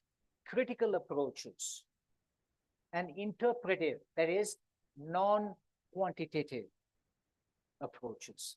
And as I said, if you get a chance to look at the third edition of Communication for Development, I and Leslie Steves have mapped out very clearly for you how we went. Our objectives have changed from adoption of this development initiative to talking about the problems of justice, social justice, empowerment of the masses. These are multidisciplinary issues. Subaltern, feminism, postmodernism, and their effects. So we have moved, and we are more interested in these. For example, this has had a very profound effect on how we view the trajectory of our field. For example, in development communication, and from the 1970s to today, we have moved from a teleological and a deterministic process of change development to a much more open-ended and interpretive process. Teleology is a very big word, of course, but basically teleology is a model where it says you will continuously improve and we will get better and better and better until one day we will reach the end. Wilbur Schramm and Daniel Lerner, when I was a student in the 70s, were telling us development, this is the way it's going to move from underdevelopment to development. And you guys have to do this. Your attitudes have to change. This one has to change. Your diet has to change, blah, blah, blah, blah. And then one day, now understand the whole process, one day we will achieve development. And that is the kind of order on which I grew up. So it is a deterministic process. That is, stage one is important for stage two. Stage two is important for stage three. In fact, one of the famous models in 1960 was Rostow's model of development. Think of a plane taking off. Okay? So the plane is on the runway, and before the runway, and then finally the plane goes, and then it takes off. Then it goes up and up and up, and then at 36,000 feet, development. You have come a long way, baby. Yes, teleological. In biology, you can talk of teleological. When we grow up, we are little babies, we grow, we get bigger, stronger, and then we become adults, we become full adults, and all of us follow the same process. That's teleological. But societies are not the same as human organisms, okay? But people in our forefathers, they told us, people like Spencer, they did social engineering. They said societies also are like organisms. They'll get better and better and better. I mean, of course, starting 1980s, all of us wide open by postmodernists and critical people. Because what happens after you reach 36,000 feet? Are you going to be at 36,000 feet for the rest of the time? That's what they told you. No, no. We don't know. You'll come down. So in other words, once you achieve that so-called development, then what happens? And starting 1980s, we started getting new terms, post-development. There is something afterwards, right? Nothing ends at a point. Everything keeps moving. So the teleological view was wrong as far as our human societies. And this came to us from where? From humanities, from interpretive, qualitative sciences, and also from our social economists, critical researchers, and social change is an open-ended process. And it will continue to be. So that's why you will notice, some of you, that some terms in our field have been dropped. When I was a student, and up to my second edition talked about communication for development. Look at the title for the third edition. Communication for development and social change. Okay, social change is continual, never stops. Okay, and your version of a good society is shaped by, we came to learn, and we are still learning, by many more voices, many more constructions of what kind of a society I want. And this never stops. It goes on and on. And so the methodologies, the research that has helped us to talk like this are multidisciplinary issues, research, okay? And we have benefited from all of that, and that's where we are. And so today, social sciences, we do follow a lot of the principles of the positivistic sciences. We are very, certain to collect good data. We follow proper methods of doing research, proper ways to construct questionnaires and all of that. We do that. But we also now have multimedia research, where we have the interpretive sciences, and it's a much more mature kind of way, and is much more appropriate for the kinds of things that we do. I'm going to end with I wanted to say this earlier, but I forgot. When I was doing my PhD, I would come with all these computer outputs to my advisor. And of course, I would say the correlation between this and that, is what? 70.0034, 4 decimal places. And my advisor would always tell me, knock off the last 2 decimals. And I never understood. He never explained to me. Don't say 70.0145. Just say 70.01. Or just say 70%. Never understood that until many years ago, later, when I was a teacher, I realized what he was telling me is statistics does not make reality. What is 70.3456, 4 decimal places? That's how reality is constructed, in 4 decimal places. We are here for a broad picture, and not this kind of obsession with this relationship and that relationship is at this level of, Then I understood that, he knew exactly what he was talking about. So anyway, it was great today, and I hope that we had a fruitful discussion, through the lecture, and then we can get started. I'm going to piggyback on this tomorrow and go deeper into research matters. Thank you.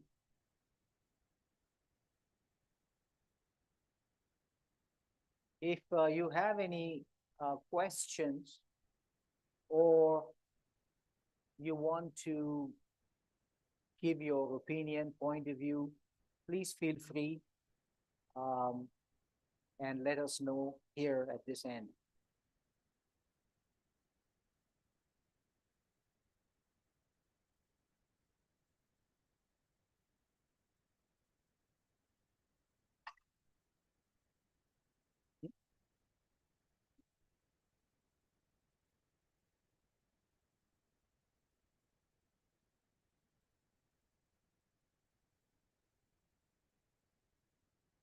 Non-Western theories and frameworks. So when we talk about Catholic India, that is right on Western theories.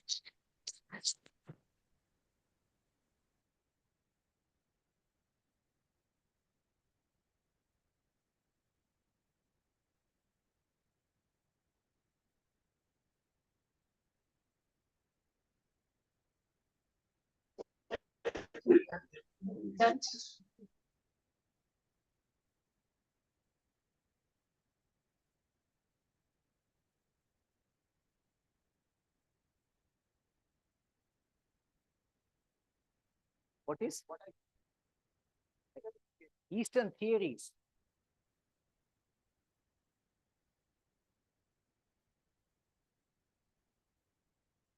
Oh, I don't really know what an Eastern theory is. There are theories in psychology and or in communication, and you use the theory in terms of what you want to do. There is nothing like a Eastern theory or a Hindu theory or a Muslim theory of communication. This theory, you can adapt it to your, study, because a lot of Western concepts are not relevant. When I was a student and I read books like from Daniel Lerner and others, they define development as an American way of life, right?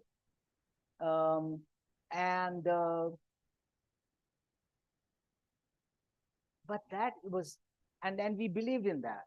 In fact, Wilbur Schramm and others, they were talking about these kinds of issues. The problem, you guys are not developed, third world countries, because of who you are. You have too many children.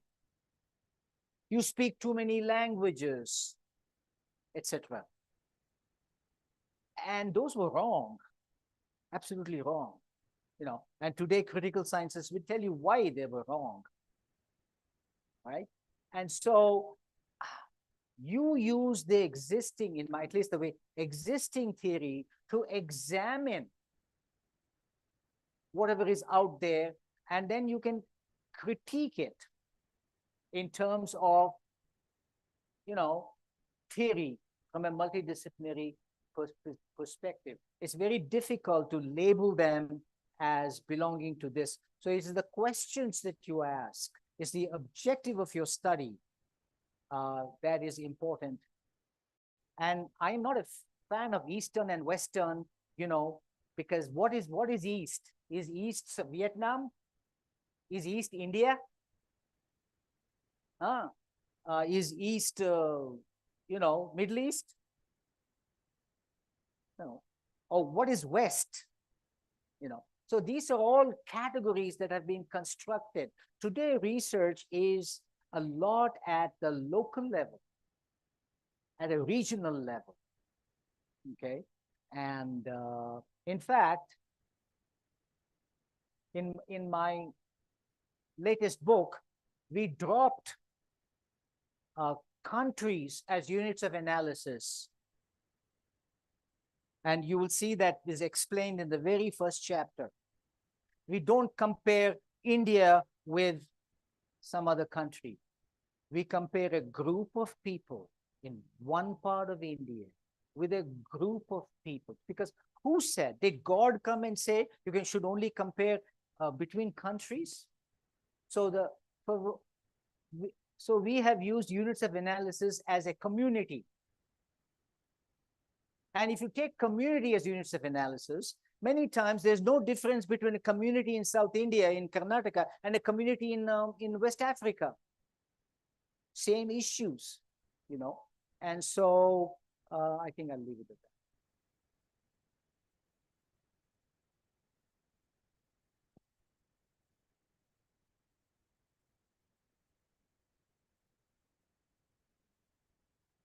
I don't know if I can recommend. I will drop a few titles with the organizers, and at least the ones I have been following. But you know, there are lots and lots of good books. And but I will answer your question and give the titles to them. Thank you.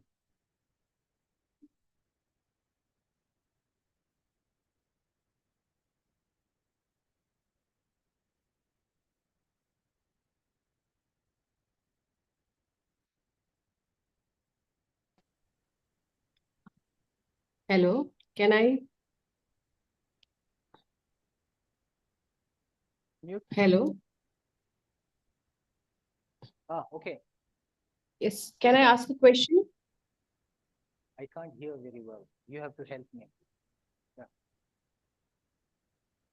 Hello, am I audible? Am I audible? Yeah.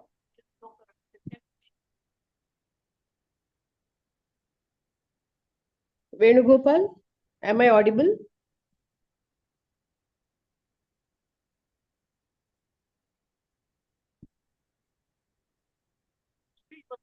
You can ask the question. Okay, so you said recently the research is at a local level, grassroots level. But I see that most of the students, when they come up with the research problem, which is at a local level, which is at grassroots, or the local tradition and culture, so the most of the time these committees or whatever, they encourage them to do a comparative analysis. They like don't take up a local comparative analysis between countries. So why is research restricted to the visibility? They're like, if you do only a local culture, a particular place, it may not have visibility. So do a comparative analysis between countries. It's because nowadays research is has to result in publication. So if it doesn't result in publication, then there is no scope. So why are research scholars encouraged to do comparative analysis between one culture, between countries? Rather, they can't do a detailed comprehensive on one particular culture at local level.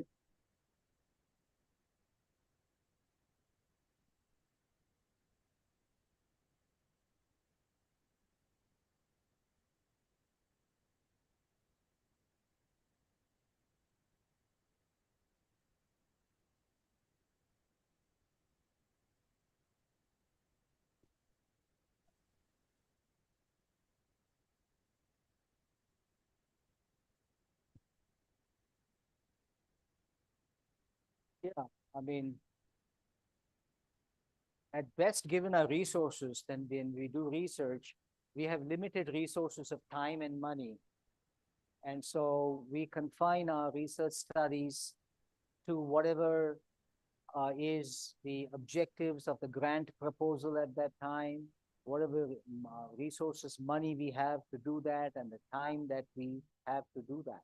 In order to do a cross-comparative study, and a good one at that, you need one person cannot do it. Definitely, it has to be done at a larger level. In fact, I would say that you cannot do a cross-comparative study unless you first do a local study. Because what are you going to compare? So we have to find the locus of our study within certain recognized social, geographic, cultural boundaries and do a good job of that. And then in fields like international communication, global communication, one could then look at different studies done and then look at, do a cross comparison of that. But that would not be the first objective. That would be down the road. And, but as I said in my lecture, connecting the dots is a very important objective. And so I totally agree that when somebody asks you what implication this has across the country, in the same country, for a policy maker, that might be very important, right? Who is trying to make policy at a national level. Okay, so those are very, very important. And the studies have been done. I'm sure you've seen people like Everett Rogers and others. Everett Rogers has his famous book, where he compared India, Nigeria, and Colombia. And regardless of the subject matter, we won't go into subject matter, but it was a cross comparison. His book on diffusion of innovations was across cultures, across continents. Okay, so but basically the data came from the ground in these different places, and then you need a different kind of research methodology and statistical tools to do cross comparison. Yeah.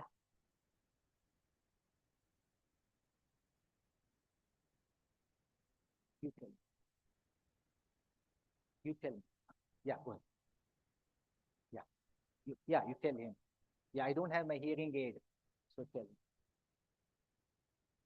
Oh, yeah, come please. Yeah.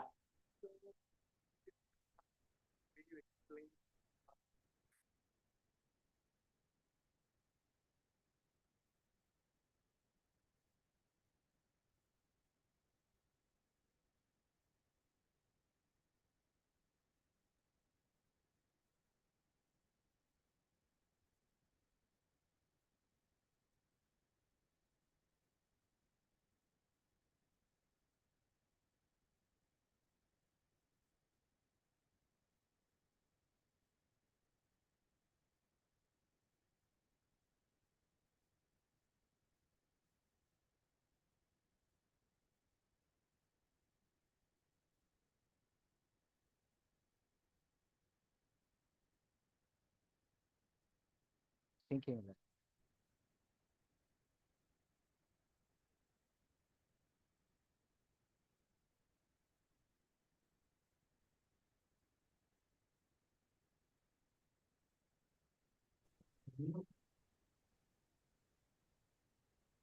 What?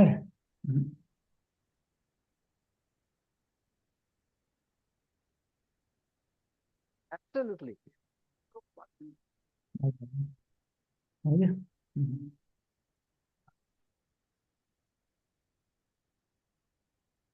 Yes.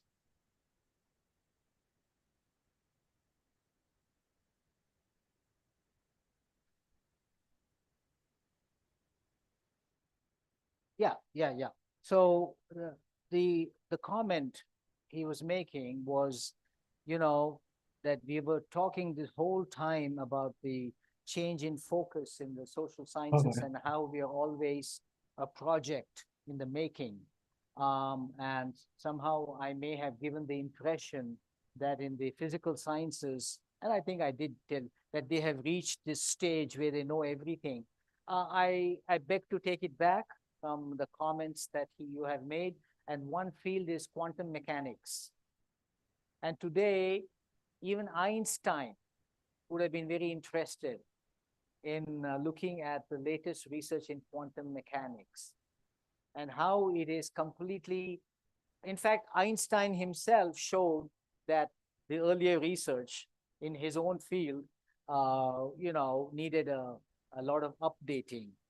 And then people like Einstein and his theories were, for the last 100 years, nobody could disagree with that. And now we are seeing a stage where Even they are being questioned. And in fact, the fascinating thing about this is not only in physics, quantum mechanics is putting some of the research on its head, past research on its head, but is finding connection between physics and humanities. Okay. And this whole thing about artificial intelligence.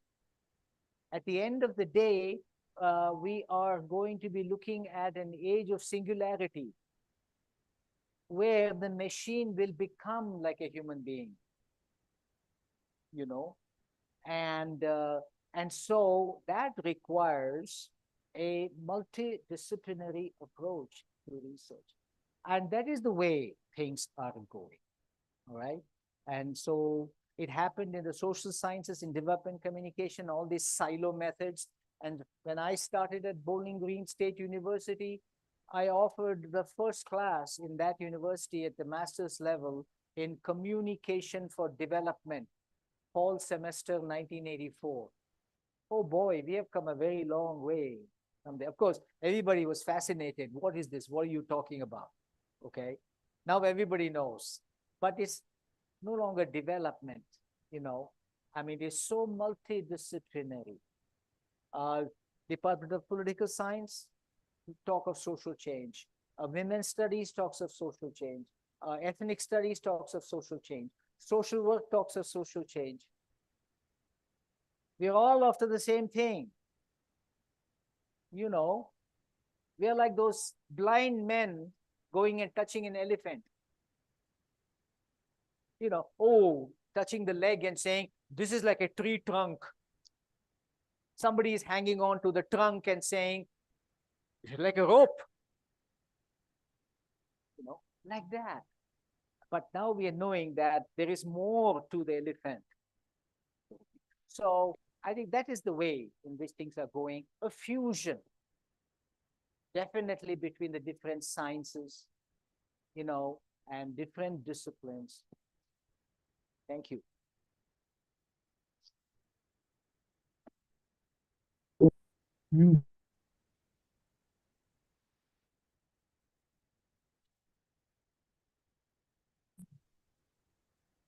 If there is any questions, you can ask now, or else we are going to wind up this today's session.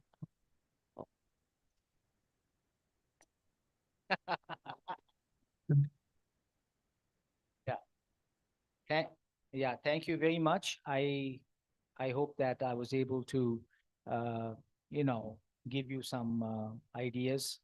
And I thoroughly enjoyed this because I love to talk about that. Remember, I started by saying, don't admire certainly admire the tree and the beautiful tree, but do understand what, you know, all the things that go into producing that tree. And so a holistic approach, you know, and none of this is rocket science. Okay. So that's the thing. People were scared.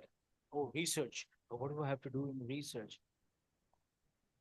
Research is something you get up in the morning and before you walk into your shower, you touch you find the temperature of the water, right? You just don't walk in and first, you know, is it too hot? Is it too cold? What have you done? You have done research.